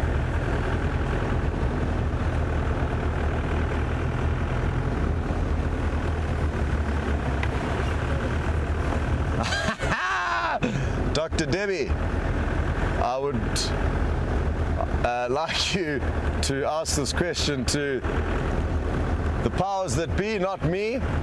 As you said that you think we should start interviewing some new vehicles, and sadly that is outside of my pay grade, but don't worry, Debbie, of course, everything is being done with regards to trying to get better equipment, with regards to cameras, vehicles, everything, and don't worry, there are some plans in place, but it's not as easy as just buying a new vehicle. Of course, as you understand, there are huge financial things that not at stake, but that need to be factored into the equation. Look at how awesome this site is. An adult kudu with a very, very young little calf. Look at how inquisitive it was of us until eventually I thought, hang on, I don't trust these guys. But due to its mother's relaxed behavior, so too will this youngster probably relax and become habituated with vehicles over time. But for now, not quite sure what to make of us. Could possibly be the same individual that you guys last saw with Jamie. I think that was the last baby kudu that we saw. So Dr. Debbie, like I said, don't worry. The people involved in acquiring all the new toys for us here at SafariLIVE have got big plans for the future, and for now we're just going to have to keep making do with what we've got. And you know, everything does happen for a reason, and I think it's quite fun, the fact that now Brian's shooting from the hip, we're taking a different vehicle around. It just mixes things up, you know, and for everyone involved, change of scenery is as good as a holiday. And even though we're on a vehicle, we're on a different vehicle, having a slightly different experience to the normal vehicles, and I'm certainly enjoying it, as I'm sure a lot of you are as well. So just going to roll with the blows out here. Also, it means we are forced to spend more time on foot, which is also good fun.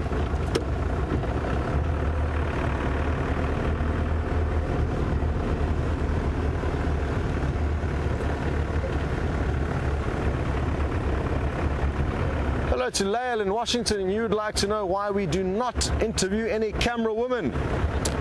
Good question. I don't know. Possibly none have applied for the jobs that have been advertised. That would be my logical thinking. As you know, we've got Jamie as a female presenter. We've got a lot of girls in our team in the final control room. And I know Nikki has spent a little bit of time on camera, and sadly she's fixed to a position as a director, but she is hoping to spend a lot more time on camera just to get some fresh air. She loves being out, and as much as she loves her role as a director, she really does miss not being out on the vehicle. So I think that's possibly going to be a change that we see this year. And Nikki will be on camera more and more just to get her bush fix. So that is the plan.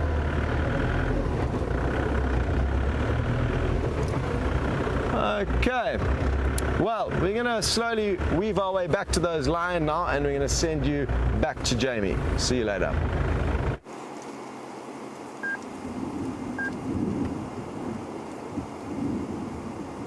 And in this kind of afternoon light, a trio of Bateleurs doesn't really get much more spectacular than this. It's the same trio that we saw yesterday morning, hanging out in roughly the same area. We very often see the mated pair, and they've been joined by a third. And I mentioned that I thought there's a possibility of it being a male offspring. The mated pair are definitely the two huddled close together. The one on the far left, now sidling up to the lady, is the male. You can see that he's missing that white bar across the bottom of the wing that she has.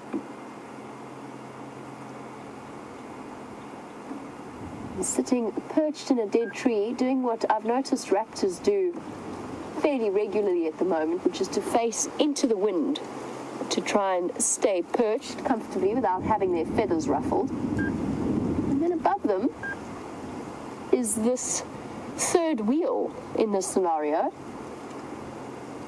I'm surprised that he's still with them. I saw him the other morning. As I said, I saw him as well. Do I know for certain that it's him? No, but I suspect the chances of it being a different Bateleur at exactly the same area with the same pair is probably fairly slim. Could be an adult offspring. we often see a juvenile moving around with this mated pair of Bateleurs. Now, what's interesting that I've just thought about is and many of the other presenters as well, have always told you that it takes a Bateleur chick about 7 to 8 years to gain that adult colouring, that striking red face, the black-white plumage, everything that we have come to know and love about Bateleur colouring. And yet, I've just really thought about it now. I've never wondered about how rapidly that change happens. I guess it must happen in sort of one fell swoop. So they molt their feathers and grow new ones, pretty much as baby chicks grow their adult feathers. But then I suppose it could be the juvenile that we've seen fairly regularly. And while we're looking at these incredible predators, it's always a great moment, a great opportunity to look at the hooked bill or beak and the sharp claws. But I've said bill or beak, and Mary, you wanted to know if there was a difference between the terms bill or beak. Mary, as far as I know, there isn't much of a difference. I think they're fairly interchangeable.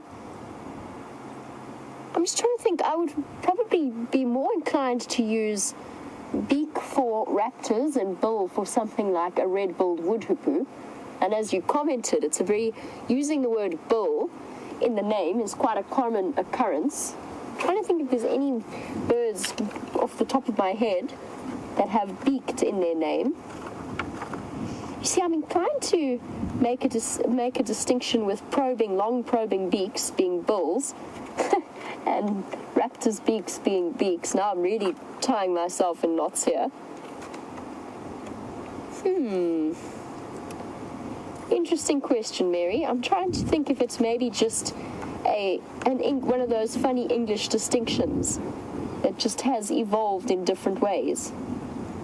I don't know if any of the viewers want to correct me on that, if I'm maybe getting the distinction for bill or beak wrong, but I think they're pretty much interchangeable. Interesting enough. Very good question. Bill and beak. Either way, they do have spectacular bills/beaks. That bright red colour that I've always found so fascinating in them. And of course that matches their legs perfectly. They're very well-dressed birds, or they've thought out their outfits very well. Black, of course, always being a flattering colour on everything.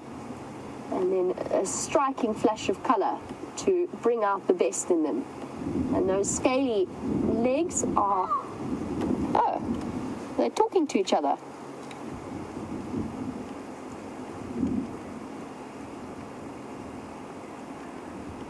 There was a gentle caw from one of them.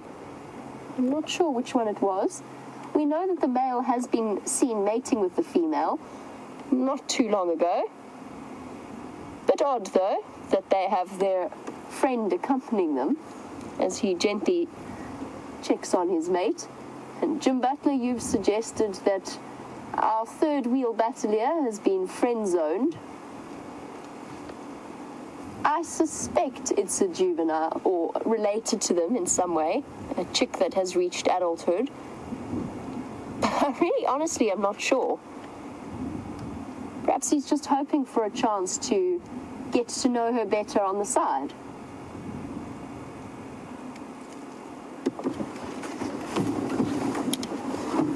Fascinating to consider the options.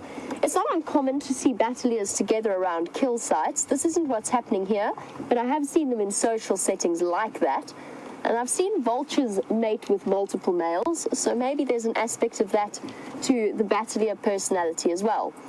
But speaking of raptors and the different kinds that we get, Scott has got one of the close relatives of the Bateleur.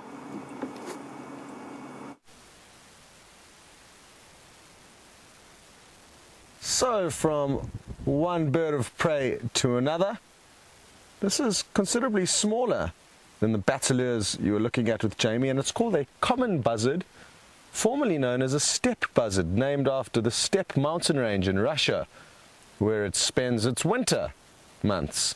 Hard to believe that this bird travels all the way up there to Eastern Europe, Siberia and Russia, where it breeds, and comes to the southern parts of Africa, all the way down to the Western Cape, which is actually where they are most densely populated.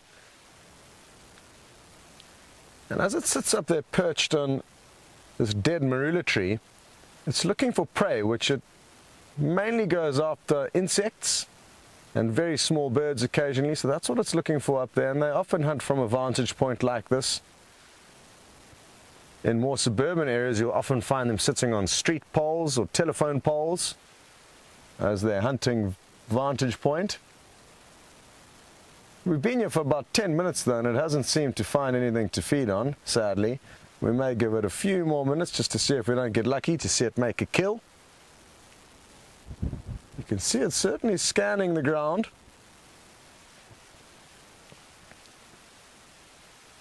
But a lot of the migrants who've traveled massive distances are probably a little bit disappointed with what South Africa's put on the buffet this summer, because there's not nearly as many insects around as normal, and that's due to the drought conditions.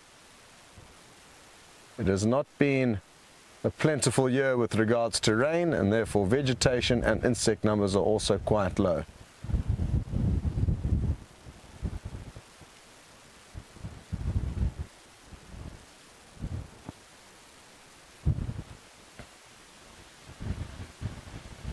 Okay, well, we have had some great views of it. It doesn't look like too much is going to happen for now, other than it maybe getting blown off that stump. It's quite windy, and I'm hoping this cool breeze is going to cause those 4 Nkuhumas lioness to get up a little bit earlier than normal today.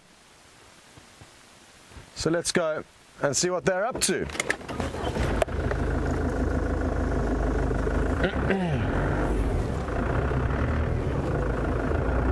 Hi there, Mimi in Canada. I hope everything is going well with you. And you've heard that the lions in the Sabi Sands get vaccinated for rabies, and you'd like to know how this gets done. And it's interesting, I wonder if all of the lions do get vaccinated. I know there's been stages where that has happened in the past, but I'm not sure if it's still being done, so I cannot confirm how true that is, although like I say, I do know it has been done in the past, and it's basically done by vets who will dart the lions with the necessary inoculation. That's how it used to be done a few years ago when I knew it was happening. So yeah, like I said, I haven't heard of it being done, and how they used to mark the lions is they used to give them a small brand on their hide to show that they had been inoculated, so you could distinguish lions that had been from lions that hadn't been. But that's not happening. Maybe they've got a different way of keeping track which lion has been inoculated, if they are still doing that. But we tend to not get hugely involved in the management of the animals, and our job here is simply to take people around and show you the different animals, and I leave the professionals to do all that kind of business of inoculations and getting involved with that kind of thing that is often left best to the professionals, and for us not to stick our noses into too much.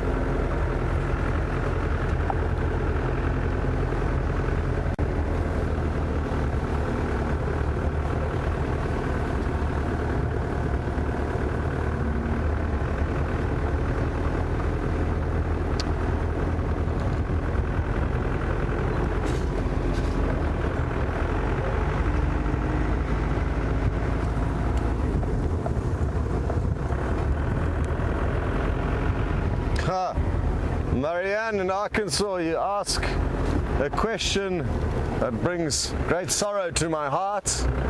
You have brought up the topic of the bird box, and it is, what's going on there, Bebop? I'm not hearing anything. Shane Brown's radio is giving him a hard time. So Marianne, the bird box that I built in order to hopefully help the birds of this area and provide them with an extra home, which are in high demand in the nesting season, which is now, is uninhabited. I have yet to find a tenant. I'm offering the place for free and nobody's interested, so not too sure what it could be. I need to actually just change its position, because even though a lot of the birds have already successfully raised their chicks, they may well try and lay another set of eggs and raise another clutch this season. It's not uncommon for birds to have 2 or 3 clutches in one summer season, depending on the bird.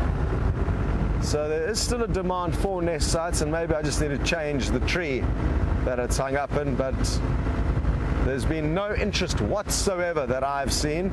I opened the lid that allows you to look inside it in the hope that we'd be able to monitor the chicks growing up.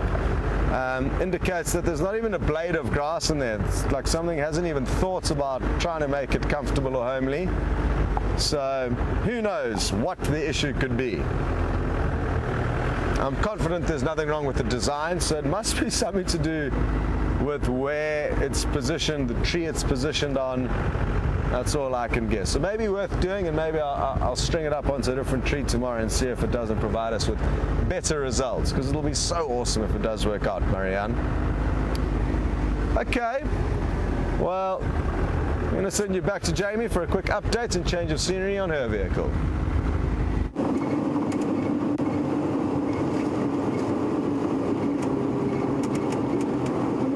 The most beautiful afternoon, but the sun is incredibly bright. Every time I turn around to look at the camera, I'm struck by its glaring rays. It seems to be every time I manage to position the car, I seem to be looking straight into it. And I'm starting to notice it now. You get these sort of period of about 3 months in the middle of summer where it's perfect. It moves so high in the sky, and it's up in the sky very early. And then as winter starts to arrive, of course, or at least as autumn starts to arrive, the sun starts to move lower through the sky. And the beams are, the afternoon, a lot more of your afternoon is spent squinting into the sunlight. I'm slowly making my way across to the hyena den. Because it is so hot this afternoon, I'm not in a rush to go there, because I know that once I get there, they're all going to be fairly sleepy and not in the mood to play. And of course, whilst it is wonderful to watch them at the den, it's much nicer when they're feeling energetic and decide to come out. And for new viewers, if you are joining us for the first time and you haven't been to the hyena den, stick around, because first of all, the lions are going to be up and about later this evening, but also because the hyena den is a really special treat, and you get to see what a baby spotted hyena looks like when they are under 3 months old. And of course, any baby animal is almost impossible to resist.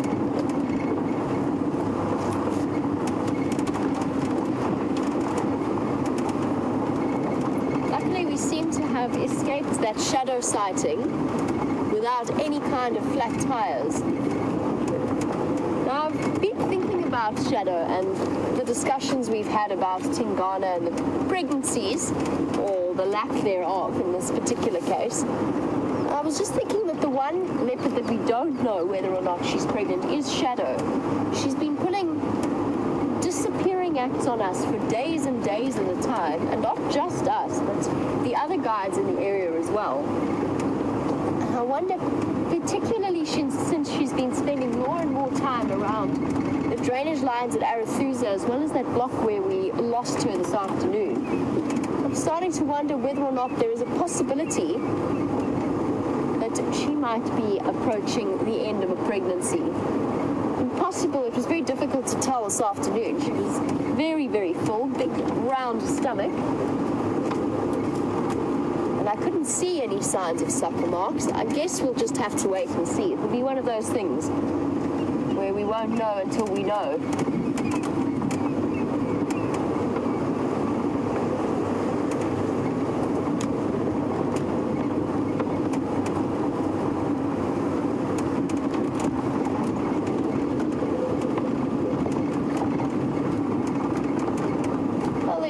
thank you to Zoomy Mike and to James Richard and many, many others who sent through the information on beaks and bulls, and that they are almost essentially interchangeable, but a beak refers to a hooked bull.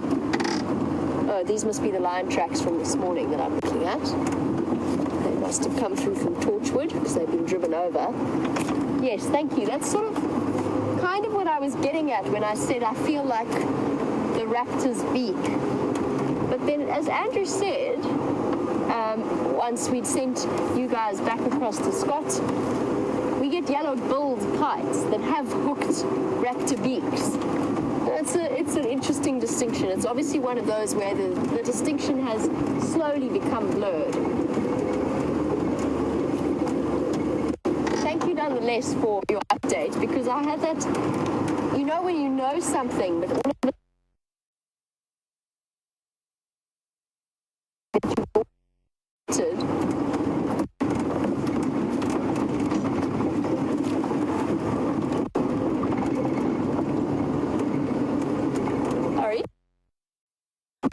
But where something that you've always taken for granted might not actually be the way that you think it is. I did have one of those moments. So thank you for clarifying as to the distinction between beaks and bulls.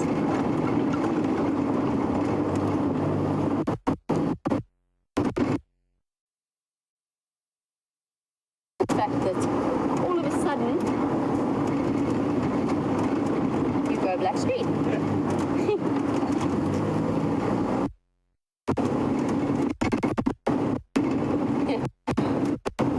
Going to try and say before we went through the dodgy signal patch is that all of a sudden you start to think of things in a different way when people ask you questions about it. One of those fascinating aspects.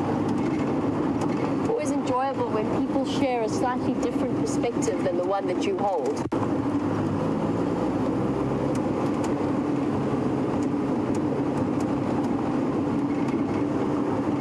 The nice thing about this afternoon as well is that it is so noticeable how green the grass has gone, even with just that little bit of rain that we had recently. It looks like a whole different place that we're driving through.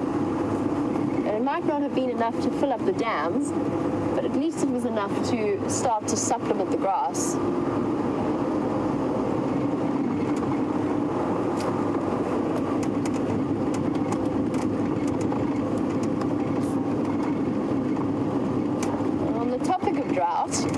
But a question come through from Curious One about how the farmers managed to feed their cattle. Oh, something's happening with Scott. Let's head over to him. Now, I'm not sure what's going on here, but there's some lapwings that are displaying, holding their wings up high. And usually they'll do this when they're on some kind of distress, trying to get the attention of a predator. Move it away from a nest, possibly. But what's interesting here is there's a combination of Senegal lapwings with crowned lapwings. So two different kind of lapwings, and who knows what's going on here. Maybe it's an inter-lapwing dispute. And that's what it seems like could be going on here. There's three crowned lapwings. They're the ones holding up their wings with that white crown. And the smaller birds are the Senegal lapwings. This is phenomenal. Maybe it's some kind of a mating display between the crowned lapwings that's attracted these others, but no, I think they could be vying for a nest site. I mean, it's bizarre. There's so much space on the ground here, and that's where they nest. They just nest out in bare, open patches of soil with a very cryptically camouflaged nest.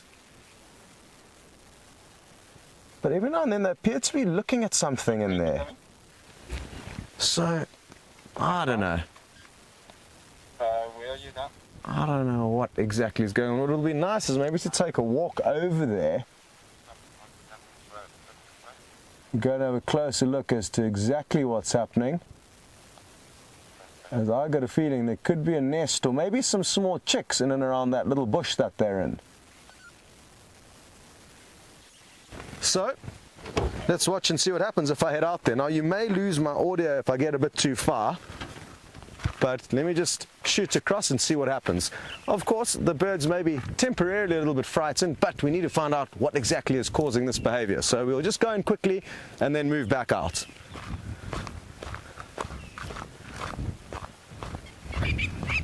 Sorry birds, this is for science. Obviously I need to be careful I don't step on the cryptically camouflaged eggs. Probably reach limits that my little lapel mic will be picked up on. But thankfully you can still hear me. This is the area that they were looking into. And you have no idea how well camouflaged these eggs are, so I'm just making sure, as well as the chicks. The chicks are also incredibly well camouflaged. And obviously don't want to be standing on one. This is what they were looking in and amongst, and there's literally nothing to see here. So all one can do is scratch their head. But awesome to see them holding up their wings like that, and that's what they'll do. Let's say that their nest is this little stick on the ground here, and they see a predator walking towards it, or even a buffalo. Often what those birds will do is they'll feign injury and they'll drag the predator away to what looks like an easy meal, and then as soon as the predator's far away from the nest, they'll flutter away, taking the danger away from the chick or possibly the eggs. As I said, they are literally laid in a very shallow scrape on the ground, so rely entirely on camouflage and their parents to detract other animals from them or distract other predators from them, or animals like a herd of buffalo will literally be stood up against. The bird will hold up its wings and just tell that buffalo, huge animals, even elephants, not to pass. And most of the time the buffalo will go around them. So as soon as I saw those wings being held up from a distance, I thought we were in for some action. But no joy. What we were doing coming up into this little open clearing was just double checking that there was no possible prey for the Nkuhumas lioness who are lying up about a couple hundred meters in front of us. But I'm confident that later on some herbivores will be moving through this area to get to these little open clearings where they like to spend their evenings. Provides good safety being out in an open area where predators don't have good obstacles to use as cover to stalk closer to them on.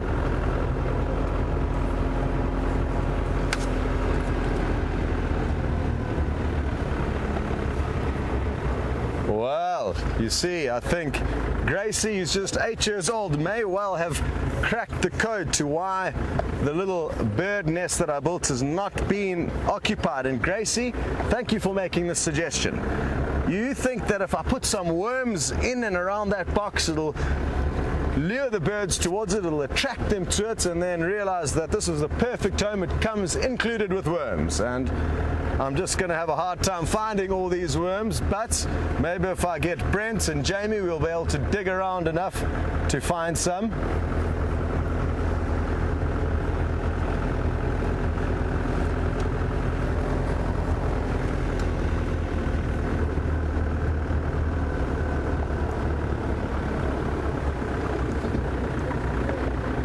Kirsty just mentioned to me that the radio was going static and crazy, which indeed it was, and cursed. Neither Brian and myself had anything to do with that, so possibly the aliens are invading.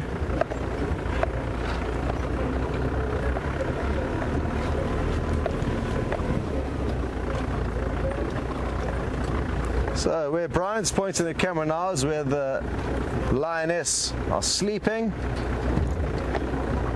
And we'll get some much better views shortly once we slot into position.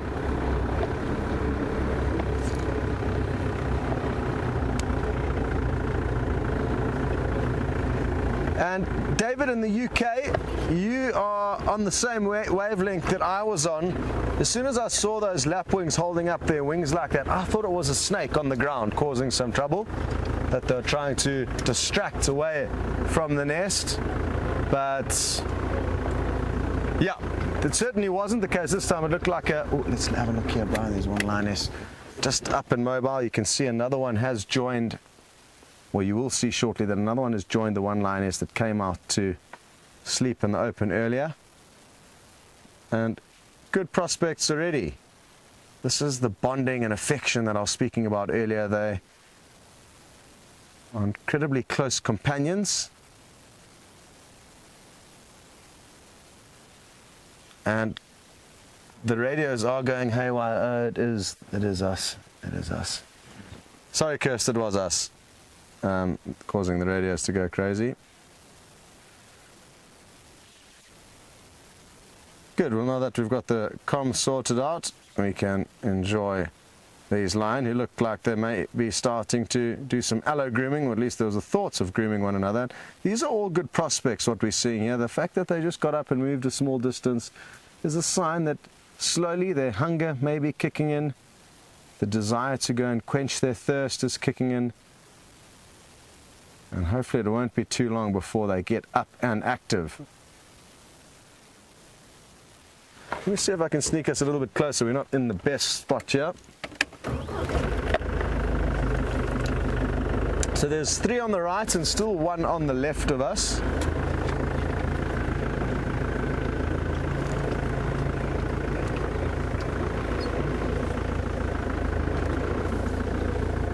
Not easy to see that one, so let's just focus on these ones.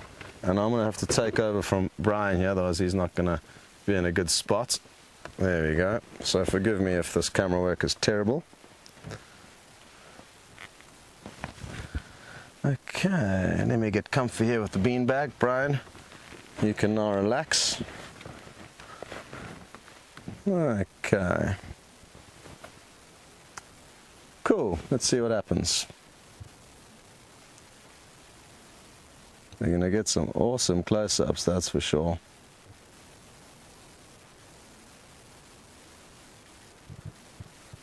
Well, Isabella, who's just 4 years old, would like to know if I think lions' feet are ticklish. And let's just get a nice close-up view of the lion's feet for you, Isabella. There we go. And no, Isabella, I don't think they are very ticklish, but then again, I've never tried to tickle a lion, so I'm not too sure. But some of you with domestic house cats may know. I've never really had cats much, but I know dogs aren't really ticklish that I know of. I think maybe it's just us humans that get like that. But maybe I'm wrong, Isabella. Who knows? Well, here comes another lioness. This is going to be awesome. We're going to see a little bit more affection here. And possibly she may plonk herself down right on top of the other lioness, which usually you can see the one looking at her knowingly saying, this is a bad idea.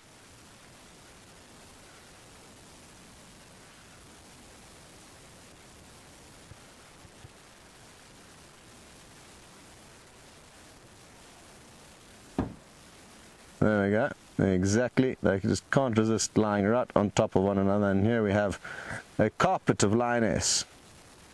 Good. Well, now that things have calmed down here, we're going to send you across to Jamie, who's found you something she would like to share.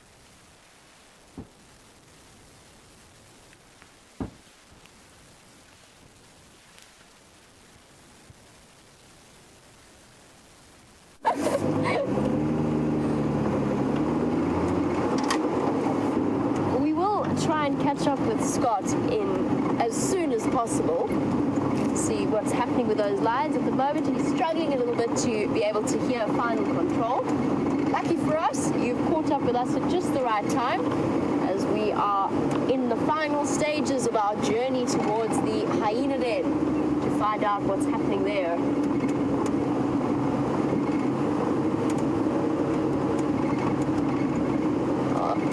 As we speak, Brent is currently exploring the far reaches of, it seems as though he's up in Buffelshoek Dam. He's got a special treat. He's driving one of the landowners around, so he gets to explore new and unknown territory for him, and I think absolutely loving it. Last I heard from the radio transaction, or the radio conversation rather, he was chatting all about the cheetah that he was tracking.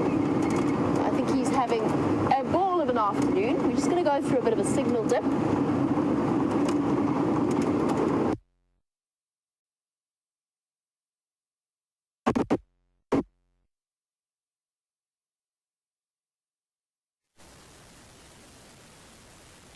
Well, as you can see, I'm playing around here. Got you a super close-up visual of the back pad of a lion's paw. Yeah, the little toes with little pieces of fluffy fur in between each toe. Awesome stuff. And what I'm going to try and do, I've just seen one lioness has just poked her head up. Let's see if we can't get you some views of her before she goes back to sleep.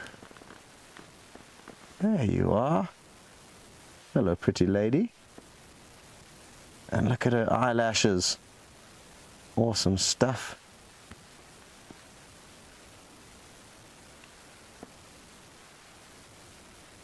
Holding her nose up into the wind, possibly she can smell something that we cannot.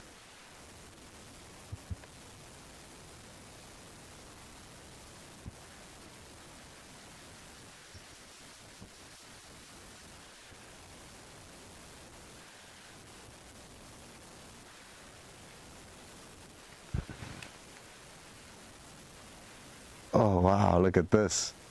Awesome. See if we can't get any closer to this. It's obviously a bit of a gamble going for these close-ups because they can move their head at any moment. Like that. There we go. Oh, let's see if we can see that fly in the background. There's a little fly of sorts. Cool. But let's go back to the lion, who are all now fast asleep. Ears twitching to get rid of flies. Let's keep an eye on this ear here. And there you can see the little flies.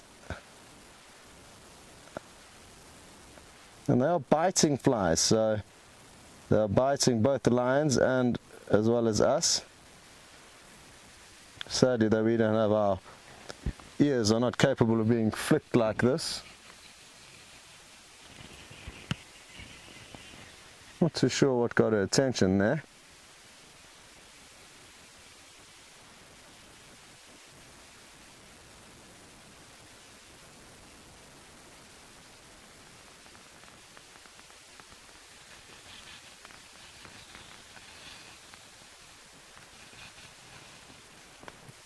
Hello Dave in Florida. If you would like to know if there have been any studies on lion confirming that they dream while they're asleep, and yes, we've done our own studies here, and it certainly does appear that they do dream while they sleep. Just to reposition the beanbag quickly. Yes, they do certainly dream while they sleep, and you can tell this by their little twitchings and murmurings, just as a domestic cat would. So there we go, that can be confirmed.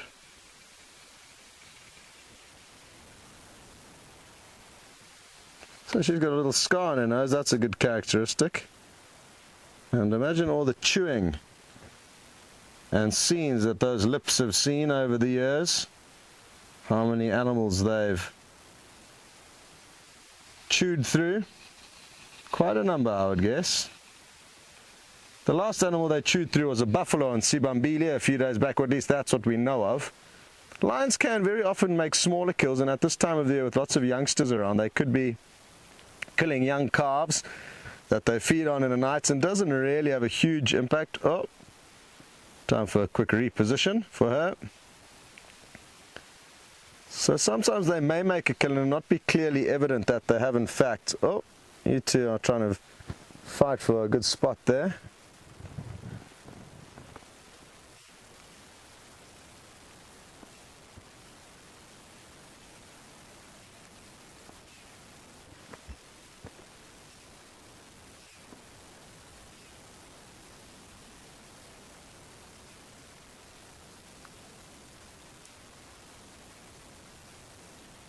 kind of varieties, and you're interested as to why they are lying so close to one another.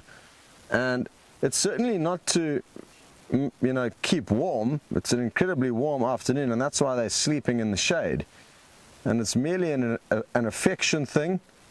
I guess you could like it to a happy couple on honeymoon in some tropical island resort, lying in bed snuggling in hot and sweaty conditions when it doesn't make sense to snuggle. Yeah, it's purely an affection thing and a bonding thing, but it's not for comfort. If anything, it becomes uncomfortable for them to do this, yet they do it. So it's kind of one of those things that you'd have to actually be able to communicate with lions in order to understand exactly what they're thinking. But in my mind, it doesn't make sense. And you saw these two here. I mean, they were kind of kicking one another around a bit, trying to get the best spot. So they've kind of worked things out now. But you'll notice that they do enjoy having one paw on another, one of the pride members, and these two are touching one another. They're all interlinked, I guess, indirectly. They're all connected in one way. And I guess it just emphasizes the strong bonds that these prides do have with one another. Let's see what's going on with the clouds. There's not many clouds at the moment. There were some out to the west earlier, but that's changed. There's the sun, should be setting soon. But all of the clouds that were around earlier have disappeared. So cloudless skies.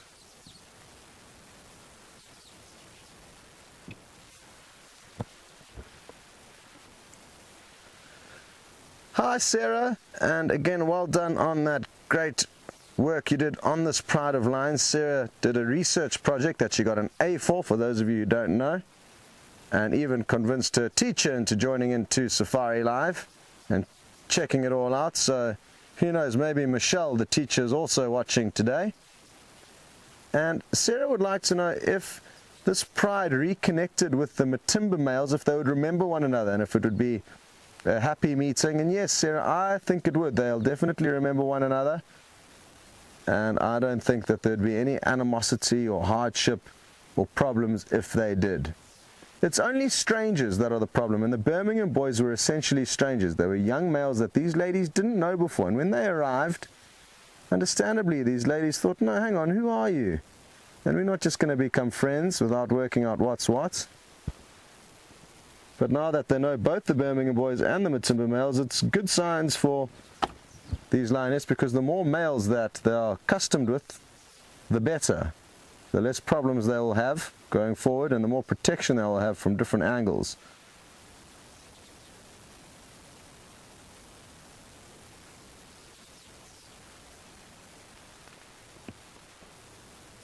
Yeah, well, some good news. Jamie has arrived with some other meat-eating animals, and we haven't seen them for quite some time, so I'm sure you're all going to join updates on what's going on there.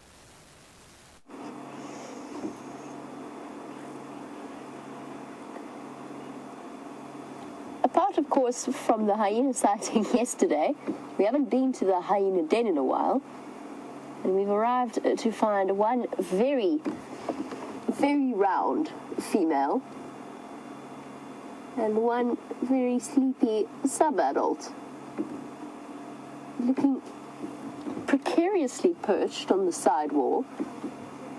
But welcome for new viewers to one of our favorite places to be, the home of the spotted hyena clan of Juma, or at least the temporary home until it starts to get a bit too smelly and they decide to move out. No sign at present of the little cubs that inhabit this particular den. We have arrived a little bit early, so it's still a bit hot for them, and they're probably still hiding in the tunnels of the den itself, resting up and preparing for a night of playfulness and mischief. I want to say this is pretty. It's got a little nick out of her right ear. Definitely not Corky, and it's definitely not the matriarch or madam.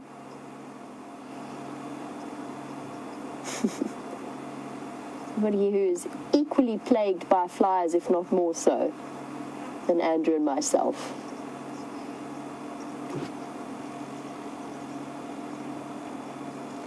She is very, very hot.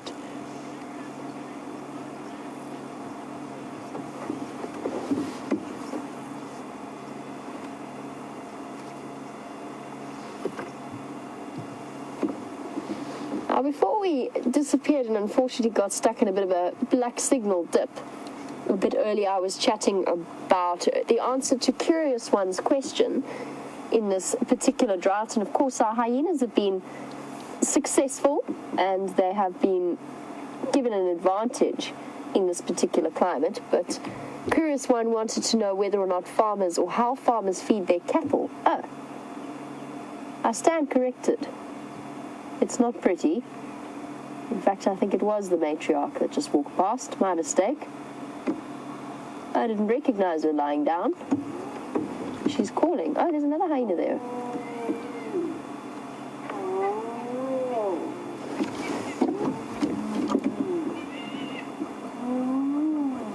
Another hyena with a cub.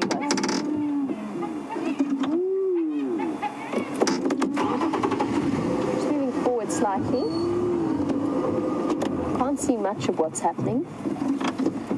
And I think that was pretty with November.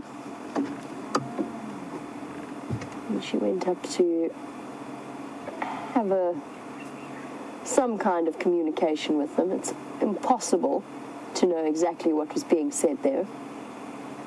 Watch the submissive behavior of the hyena on the right compared to the one that came in behind. Sub-adult coming to investigate. Oh, instant nerves.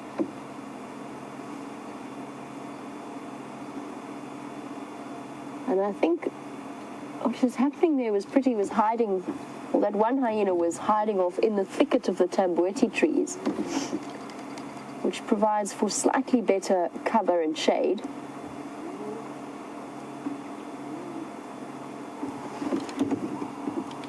She did have one of the cubs with her. It's so dense in there, it's almost impossible for me to be able to get a view, or for Andrew to be able to show you, unless that cub decides to follow the adult out again.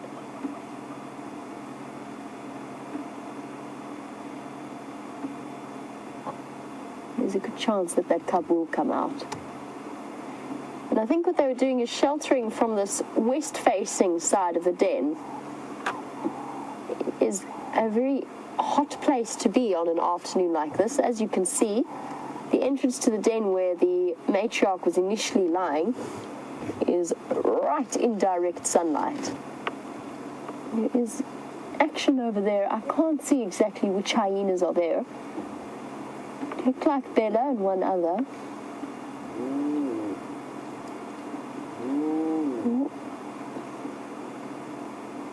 Come on, you lot. Out you come. Come and say hello. It's a bit cooler now. You come and explore outside the den. As we've said, this clan has been particularly successful. Oh my word, sorry, Curious One. I keep trying to answer your question and then get distracted. You want to know how farmers feed their cattle and if the government helps to subsidize them. There's a possibility of government subsidies in order to help to keep the country's economy going in that respect. I'm uncertain as to how that will actually play out in practice. Otherwise, it will be on the farmers themselves to be able to feed their cattle and provide for them with farm-grown lucerne. And we've argued before that this drought might be good, or there's a possibility for it to be beneficial for the ecosystem of this Kruger National Park as a whole. But for farmers, there is no real way around it. There's no real positive spin to the effect that it will have on their livelihoods and that of the country. And while we sit and look at the leader of the pack, or the leader of the clan in this case, Lisa wanted to know what we call this clan. I've nicknamed it the Baby Boomers on occasion, just simply because we've had little cubs appearing out of every entrance to the den before. But it doesn't really have a name apart from probably the Djuma clan, since Djuma does seem to be the heartland of their home range. Nobody really refers to it as anything else, and as far as I know, most of the names given to the clans are either based on the matriarch or based on the area that they are in. It's not really within the safari tradition to name either hyenas or the different clans within the area. And those hyenas have definitely decided that on a hot day like today, the Tambuti thicket is the place to be. All tucked away in there. We had a little bit of insight yesterday as to where hyena go in the middle of the day when things are hot and uncomfortable, when we bumped into 3 hyena lying in a mud wallow on Bateleur Road, close to where the leopards were mating. And what was really nice about that sighting, for those of you who missed either yesterday's sunrise safari or the sunset safari, a couple of weeks ago we saw this female that we're looking at now attack another hyena quite savagely, along with another female from the group. And this female still bears the scars from that particular fight around her shoulders and her front end. The hyena that they attacked was bad. I don't think they were trying to kill her. It was a case of discipline. Hello, yes, I'm talking about you. But she did look a little bit worse for the wear. She limped off looking at us quite with that incredible, I don't know how you describe it, a face that inspired empathy from all of the viewers as she walked past with her torn up ears and the limp. And you'll be happy to know that I saw her yesterday, safe and sound in the pan, no longer limping, no longer even looking bloody or injured, and both ears still looking firmly attached to her head. I thought that you might appreciate that particular update. Since a sighting like that is always hard to witness, and it brings us quite firmly and nicely round to, if not the end of the book, then certainly the end of that chapter in the hyena clan's life. The fascinating thing about the days of the hyena den, as it has been nicknamed before, is that it is almost, in its own way, always full of drama and intricacies, and of course the wonder of it is that we'll never know exactly what's going on. We can guess and we can apply expert research, but even experts admit that they don't know everything there is to know about the spotted hyenas. But since they're quite at peace at the moment and there's no sign of the playful little cubs, let's pop back over to Scott and his lions.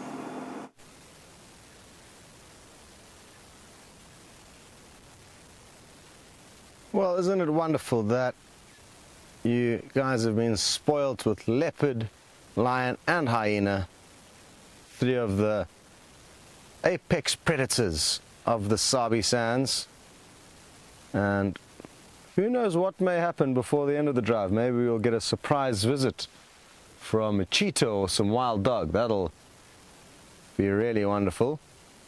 I wonder where the wild dog have moved off to. Haven't seen any updates on our Rangers WhatsApp group, which covers the movements of all the animals in the Sabi Sands. There's 2 different packs that we usually see, the Sands pack and the Investec pack. Cheetah, for those of you who are new to SafariLIVE, seldom grace us with their presence here in the Sabi Sands, so we've only seen them a handful of times since we started filming here in November 2014.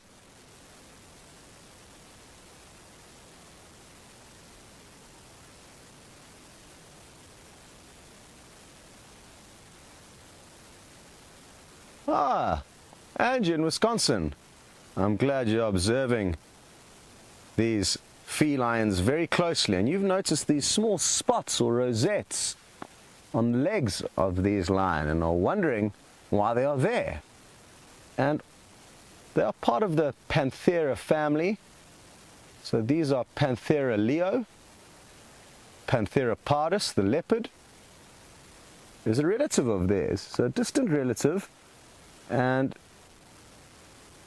just like the jaguars, who also have these spots, so too do lions. So they are born with very prominent spotting, and when they are cubs, they'll be covered in these spots, and they tend to fade with age. And the female whose leg you're looking at now is a younger female. That's why her spots are more prominent than the legs of the lioness on her left, which are more faded. And you'll be able to compare the two now as Brian zooms out. Clearly very different. Obviously genetics does play a role to a degree, but age is the main determining factor of how many spots you will see on a lion. The younger they are, the more spotted or rosetted they will be. Nice big stretch, and these are good signs, and slowly, very, very slowly, these lions are beginning to rise.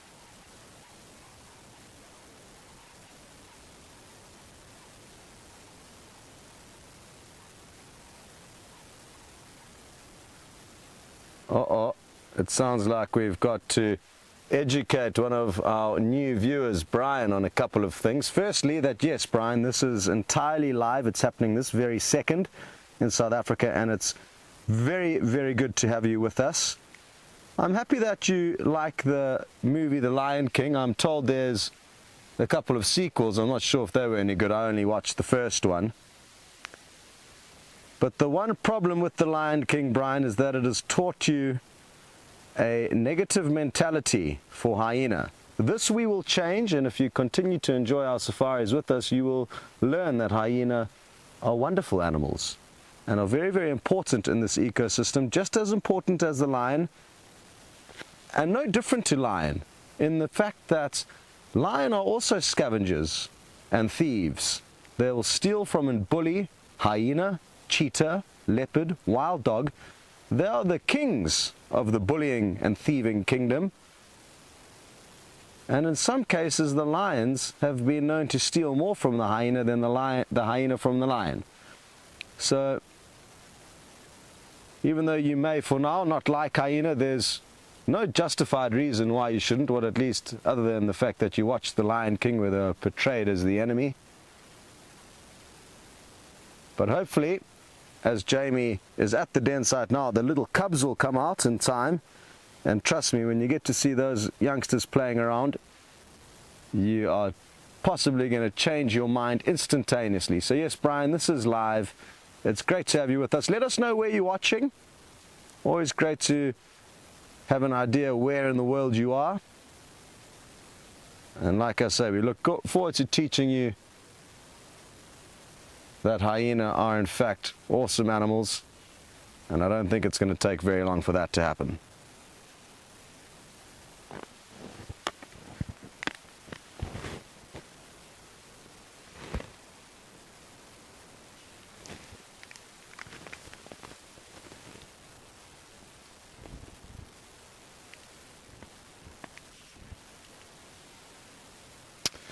Brian in Toronto, I couldn't agree more with you.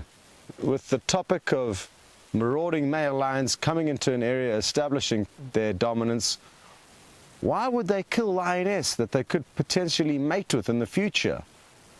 And it doesn't make sense at the outset. And I guess to put things in perspective is that a lot of things that us as humans do in times of conflict also don't make sense and are inexplainable. But in the height of the passion and the rage, with all the hormones flowing as they come through to try and establish themselves, if they do meet any resistance, they will not tolerate that. And I guess that's fundamental for them to be able to really lay down the law and establish dominance.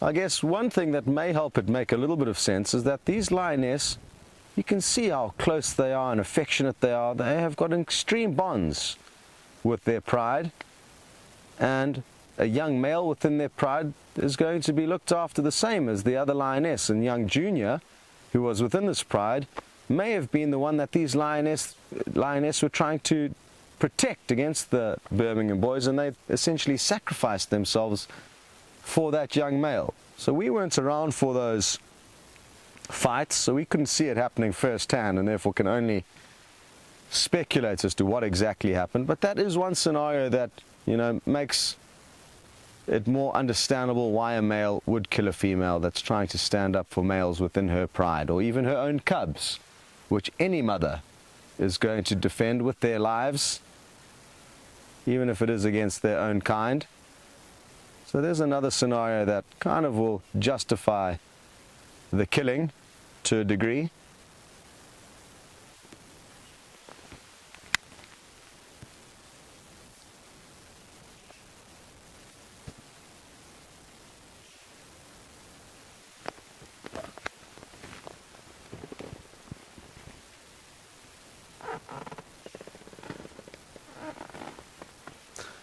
Cats in Tampa, you are wondering whether we should be worried that Amber Eyes is not with this pride due to them being such affectionate animals. Is it normal for a pride member to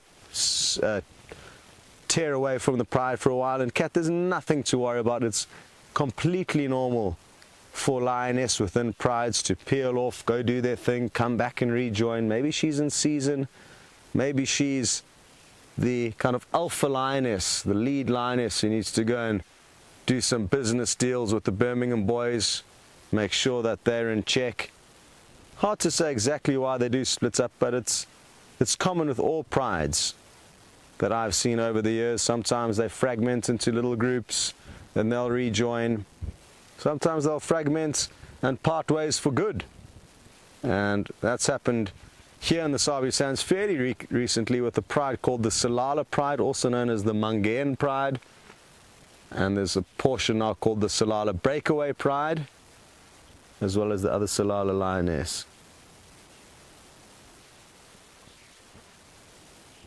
The Styx Lioness are another good example of 3 sets of 2 lioness that are sometimes all together and sometimes in 3 different groups of 2. So always slight variations, and no exact reason why one pride may do this and another may not. Again, you know, we can often think of ourselves as a species and relate us to animals and decisions an animal will make, and therefore you understand immediately that one group of humans may live in one way in a certain area of the planet, yet this very same species may live very differently in another part of the planet. So almost like different tribes or different races or different humans in general have different cultures and different kind of practices, so too could lion and hyena that live in various parts of Africa. And that's why you do find animals acting differently where they do live in different places. In some parts of Africa, these lions, these animals will hunt elephants, whereas here it's never really even considered an option. So there's another example of how differently these animals can behave depending on where they are and depending on the conditions in those areas.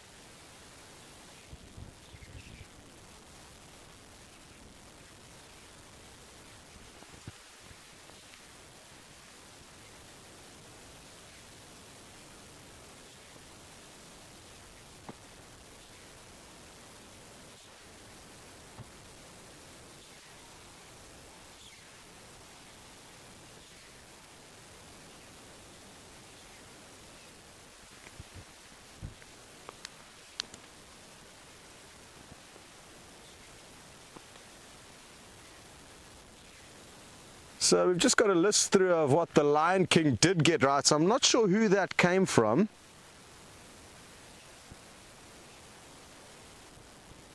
Oh, The Real Scientist. Thank you, The Real Scientist, for providing us with the 3 things that you think the Lion King got right. Sadly, I need to correct you as well as Brian, who sent in the earlier thing about hyena being the enemy. And the first thing that you said that the Lion King got right was that the females are in charge, so that's correct. B, you said, I think that Scar's mane was glorious. Yes, I think Scar did have an impressive mane. Mufasa's brother, I think it was. But you're third and the only ones to do the hunting. And as far as I remember, didn't Mufasa die trying to hunt some wildebeest in the canyon? Oh, was that Simba? Somebody got caught up, but it was a male lion running after wildebeest in the stampede in the valley. Oh, it's because he was trying to save Simba. He wasn't hunting. Simba got caught in the stampede and then Mufasa jumped down the cliff. to save him. That's what happened. My memory is blurry.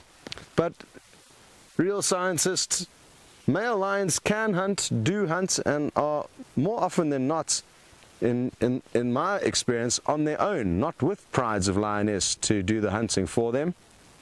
And they are very effective killers when they need to be. So it's not only the lioness that can and do hunts. Good. We're going to send you back to Jamie, and I'm hoping those little hyena cubs are going to poke their head out of their burrow soon and show Brian exactly why they are not the enemy.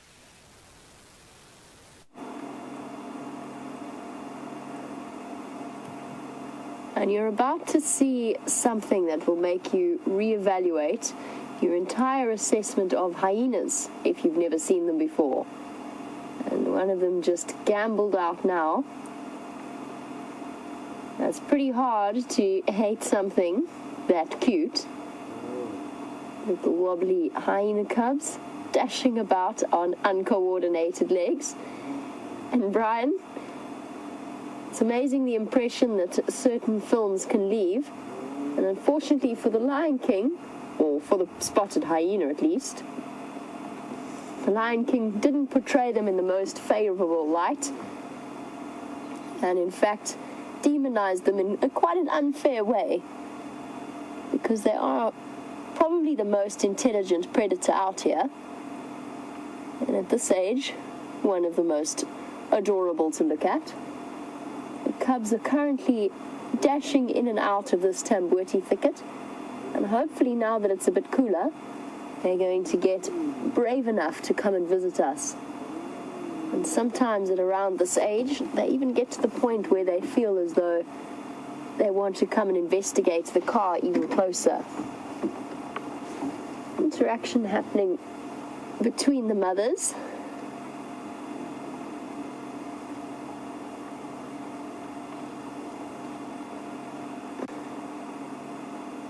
There we go.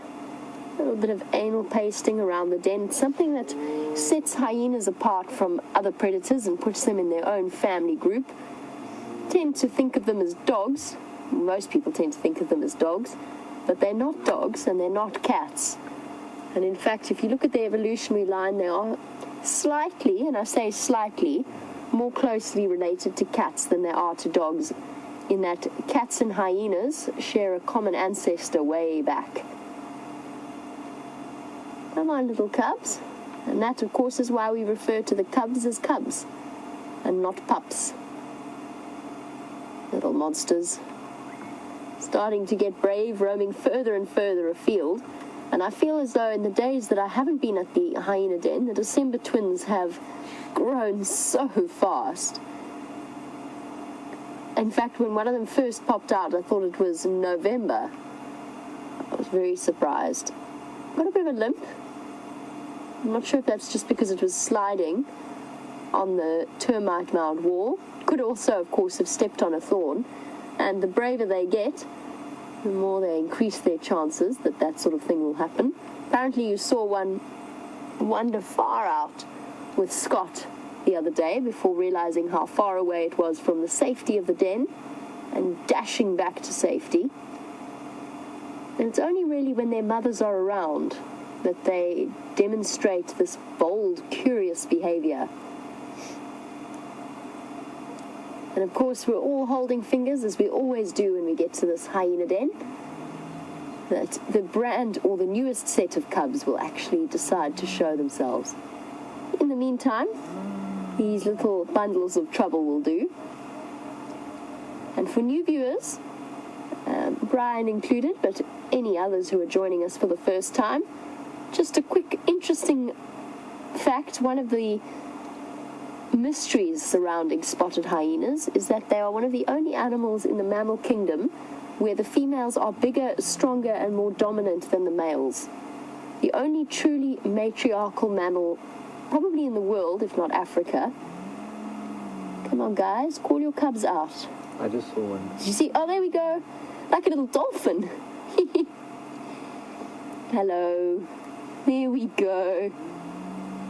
And Brian, if you still dislike spotted hyenas, after this afternoon spent at the den, then I'm doing my job wrong.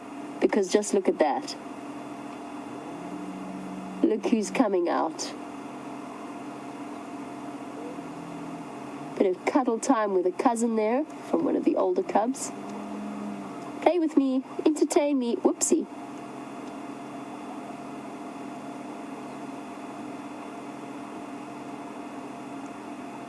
And yes, whilst they are scavengers, this little one, it's hard to believe, but this little one is going to grow up to be a fearsome predator as well, and more than comfortable with hunting his or her own prey. And not only are they female dominant, but they're also very difficult to tell the difference between the males and the females.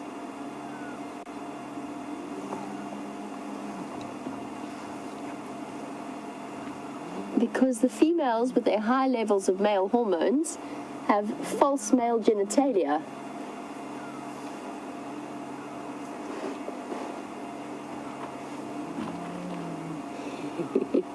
One pile of hyena mums and cubs. And Dorothy apparently has changed her perception completely of hyenas since both coming on safari and watching SafariLIVE, and I'm thrilled to hear it. Look at you, little one. Come on. There should be 2 of these little black cubs, little brown cubs.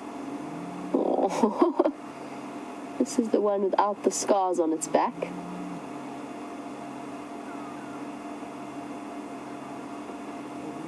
Amazing how they've grown, how fast hyena cubs do grow.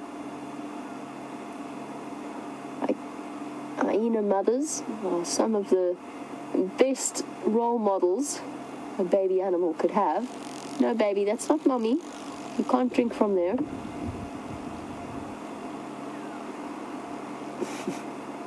Some well-meaning curiosity.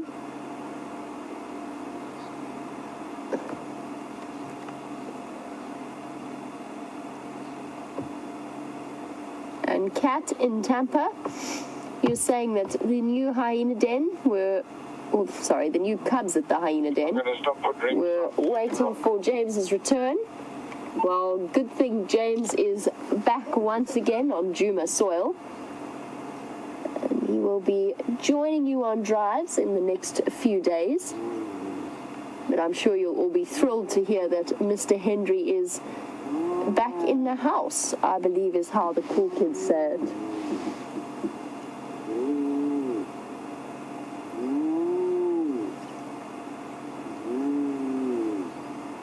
Come on, little one.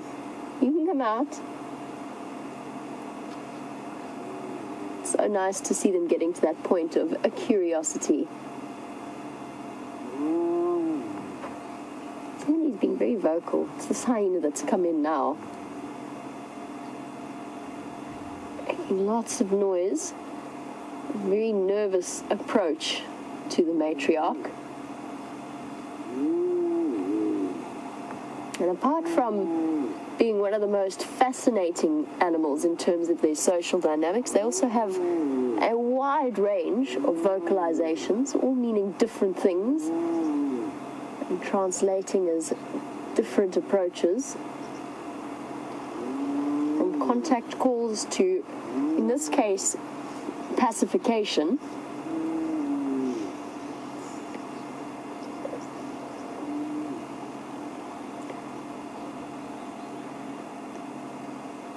And apart from the vocalizations, there is, of course, one other aspect of animal communication. And you can see it now in the way that this adult is acting submissively even towards the cubs. And if you watch the ears and the tails, they will tell you plenty about what that animal is visually communicating. And a socially awkward girl, you were wondering if hyenas use their tails in the same way that dogs do. Yes and no. They're definitely a vital part of the social communication, just as they are with dogs.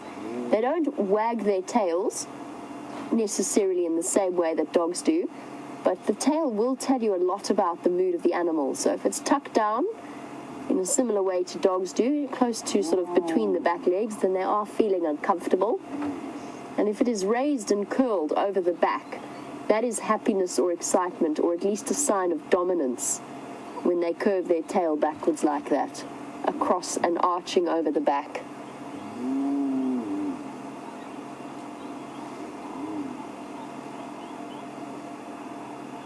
And you also wanted to know if they ever chase their tails in the same way that dogs do. I'm trying to think if I've ever seen a hyena chase its tail, and I haven't, but I wouldn't say that that means that they don't chase their tail. Andrew, have you ever seen a hyena chase its tail? No.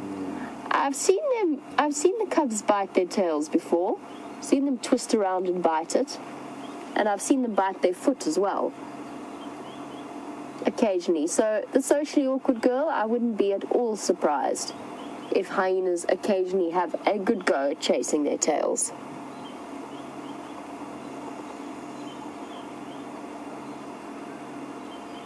And Brian, in your discussion of the Lion King, we have one further character sitting here to bring up, just since they are here. Hey, look, it's Zazu, or at least the yellow-billed version of Zazu, all coming in to roost in the knobthorn tree above our heads. Certainly as vocal, although not carrying quite the gravitas of Rowan Atkinson's voice.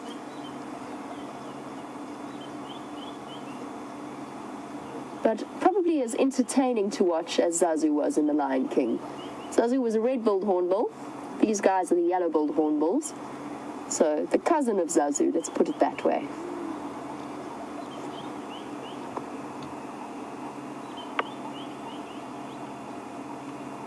There we go, in comes little one.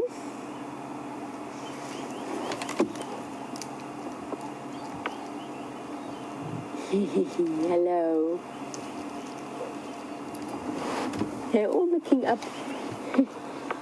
It's difficult for Andrew to show you, so he's going to have to show you from behind the vehicle, but I'm sure you saw them all lift their heads up. They lifted it up at that nyala. It's currently doing the nyala thing of having a quick rub of its horns, but immediately lost interest. Come on, little cubs.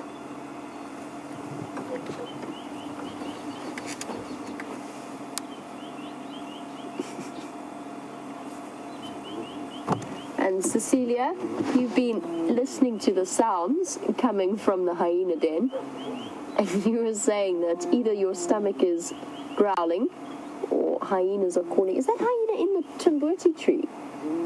Just above it there. Look at this. You little monkey. You're going to fall down. You are going to fall down and hurt yourself. Ooh, you naughty things. Tree climbing. And their parents have certainly chosen an ideal den site. It comes complete with safety plus jungle gym. And this hyena hasn't stopped moaning the entire time since it's been here. I don't know which hyena it is. It's now hidden itself behind a tree. And the whole approach has been a constant placatory low call. Obviously trying to win over the approval of the more dominant hyenas.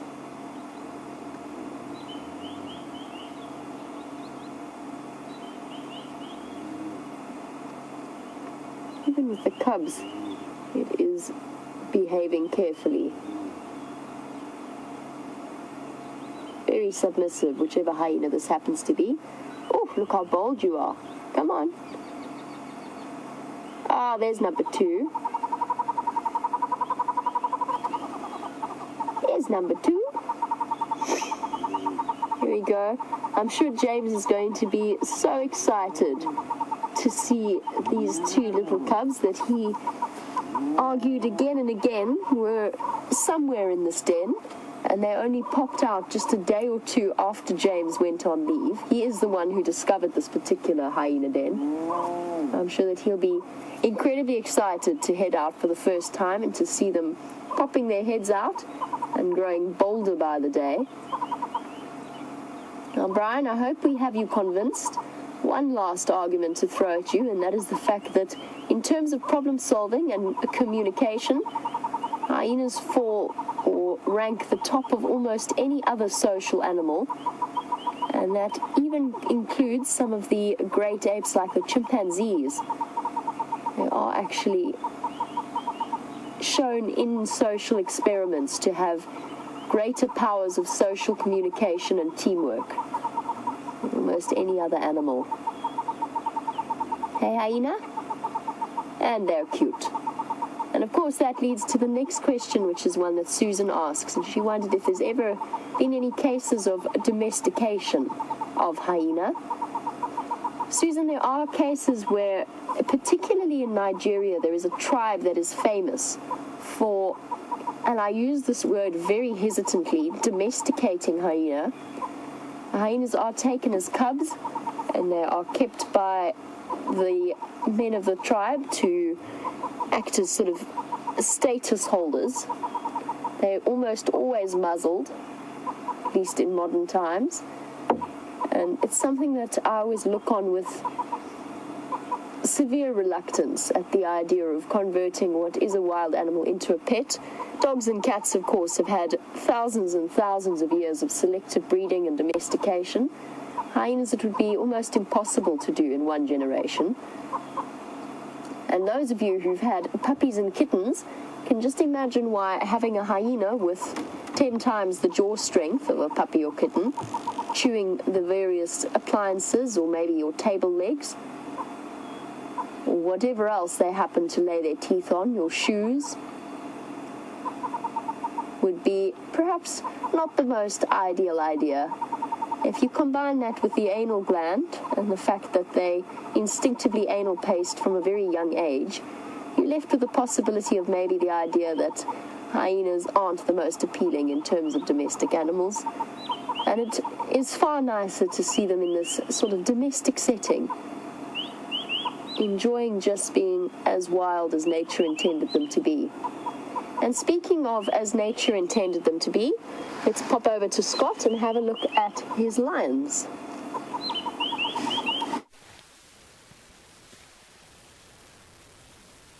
Well, I am very happy that you guys are being spoilt with some high action over at the hyena den. Here, not so much. Low action, zero action possibly, other than the odd tail and ear twitching to keep the flies at bay. The Nkuhumas carpet of lions is unchanged. So I fear that sadly, unless a warthog comes running straight over them, we are not going to see too much action from them today, as they would have started to stir a little bit more by now if they were to get up in the next 10 minutes. But it is great that they've at least been on the property, and we were spoilt with an incredible morning with them. We got to see them on the move. There was a lot of running around and playing with one another as after they left the Juma waterhole area and headed through the quarantine clearings.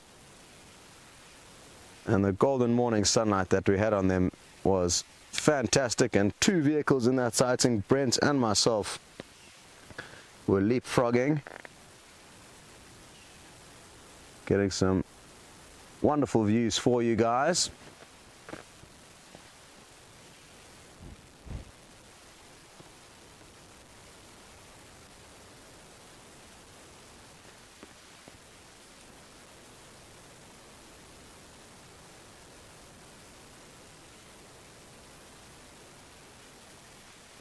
Hi there, Dory in South Carolina, and you've noticed that these lionesses are in good condition with regard to their parasite load. There don't appear to be too many ticks on them, whereas the lions that you saw in the Masai Mara in Kenya were riddled with ticks, and there could be a few reasons for that. The time of the year may increase the tick load. Summer technically should be the highest tick load, but maybe because of the droughts there aren't as many ticks around as normal. that, coupled with the lioness's nutrition and health at any given stage, if lioness or any pride is unhealthy, they will spend less time grooming one another and grooming themselves, and therefore have a higher tick load. And obviously that's a slippery slope. As condition goes down, more and more ticks jump up and onto the lions, and therefore condition is further diminished, and then even more ticks get to latch on. So it could have been a sickly pride of lion that you were viewing, and it's not uncommon for prides of lion to go through harsh times, just like us as humans. Some families may be well fed and others may be starving and in not such a good situation, and the same goes for the lion kingdom. Because the lion that I saw when I was up in the Masai Mara didn't stand out as having any more ticks than the lions down here in South Africa. So interesting stuff, and not too sure what exactly the cause could be for that exact pride of lion, but like I've said, there's a few variables or reasons as to why they may have been looking riddled with ticks, more so than these. You can see the nipples here of a lioness that has raised cubs in the past, so she's an adult. Unless they've given birth to cubs and suckled cubs, they typically won't have very prominent nipples. And I guess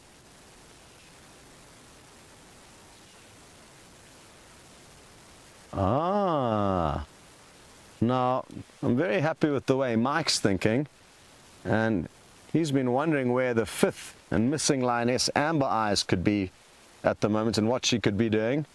I didn't bring this up earlier and should have, and thank you to Mike for raising this as an option as to why she has gone and what she is doing. She could very well have separated herself from the pride in order to give birth, and it's not uncommon for lioness to do this. It's not a strict rule, but more often than not a lioness will slink off from the pride and give birth in a secluded area, hunt for herself, do her own thing, until the cubs are about 2 weeks of age. And by then they'll be kind of big enough to be introduced to the rest of the pride. So hopefully, Mike, I hope you are right, and wouldn't that be a wonderful surprise to get some more lion cubs in and around Djuma. The last cubs were born to the Styx lioness, and sadly they were killed at about 3 months of age by the Birmingham boys. So those are the last cubs we've seen, and we've had a bit of a shortage of cubs. Other than the hyena, they've been great and they've provided us a constant flow of cubs, but the lion and leopard we've been less fortunate with over the last year or so, which is fine because we're building up cub credits and we are going to get spoiled at some point.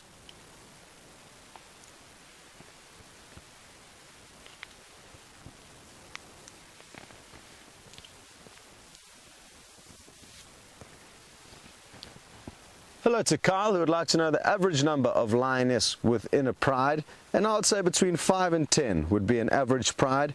Anything bigger than that, you start getting to quite a large pride. But it's not uncommon to, well, it is uncommon, but occasionally from time to time you get mega prides of up to 30 or 40 lions. I know there's one running around the Kruger National Park at the moment that I'm hopefully going to be able to go and track down on leave, on my next leave. And within that pride of 40 odd lion, there's a young male lion who is a white lion.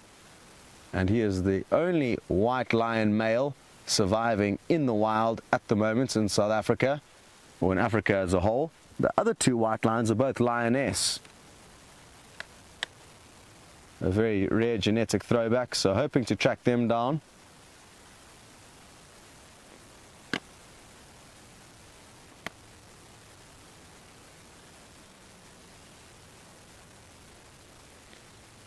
Now, even though these stretches are signs of the lion slowly waking up, I will put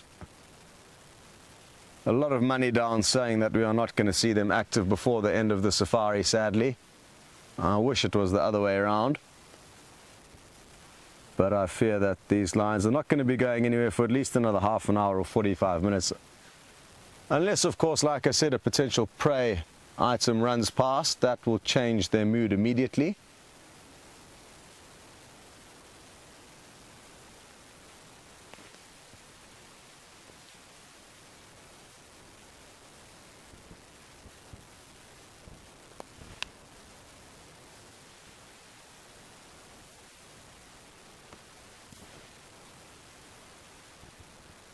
Okay guys, well it's time to start saying goodbye and thank you for joining in, and it's always fun to be out on safari with you. Brian, wonderful to have you back behind the camera, and also Jerry, welcome back. Thanks for your hard work helping out Kirsty, who directed the show. It's been great fun. Thanks to all the new viewers who've joined in, sent through questions. Brian, I hope you're still watching, and I hope you have enjoyed the glimpses you've got of that hyena cub. And hopefully you'll get a few more views of them now when you go back to Jamie. We'll see you all on the next safari.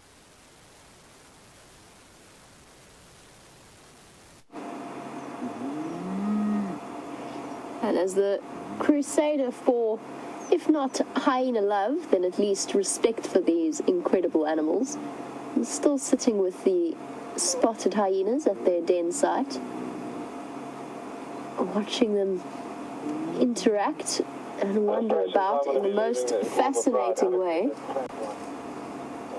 And it's always intriguing to observe the dynamics of the clan and the way that they behave with each other, both submissive and dominant behavior. And to see these two little cubs getting braver and braver and show affection not just to their mother, but the hyenas in the rest of the clan. Look at that. Still not sure what's all over that little one's back. I'm fairly certain that it's scarring at this point. It'll be interesting to know. We will never know where that scarring came from. And in the next few months, it'll probably have disappeared.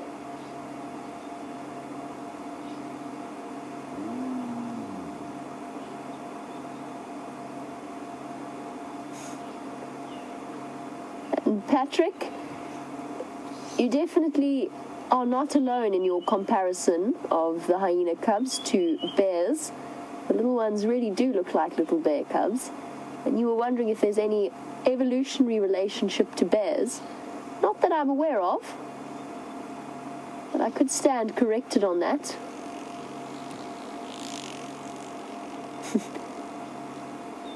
I can see what you mean in terms of the way that they look.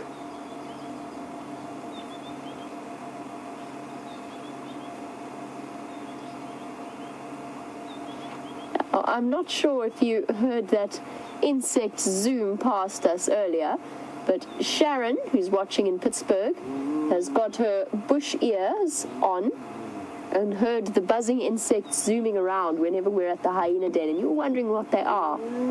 And Sharon, it's the spider hunting wasps that are zooming past, and at some point on Bushwalk, I'm sure one of us will manage to capture one on camera. And they seem to really enjoy the area around the hyena den. I'm not sure if that's because we spend so much time here that we hear them regularly, or if there's one or two in particular that favor this habitat. But if I sit quietly for a moment, you might even hear one buzz past. And if you watch every now and again, the hyenas will actually lift their heads up and look at it as the insect itself flies over. But very well observed. I'm impressed, as always, as I always am, with the observational skills. It's amazing to see this den as active as it has been this afternoon, with adults and cubs wandering through. And for the first time, really, well, not the first time, but one of the first times that we've got to see the cubs be as bold as they have been. Also incredible to see how much the older cubs have grown. Ooh, we're going to be brave. You're going to go wandering off after one of the adults. Ooh, maybe not. Well, ladies and gentlemen, we are sadly drawing to the end of our sunset safari. And as the evening draws to a close and the night starts to get dark, don't forget that our times will be changing on the 1st of February, and we will be starting our sunrise safari half an hour later than we usually do. So just to give us some time with the sun rising. Well, ladies and gentlemen, thank you as always for joining us. It has been an absolute pleasure, and what an enjoyable afternoon. From spotted cats to lions to spotted hyenas, we've definitely had it all on this particular drive. Big thank you to Andrew for his fantastic camera work and great questions, and to Scott, and welcome back Brian, as well as the lovely ladies in FC. We have Kirsten and Jerry this afternoon, and our technical crew that have worked wonders with Rusty. Have a wonderful day wherever you are in the world, and we will catch you tomorrow for the sunrise safari. Cheers, guys.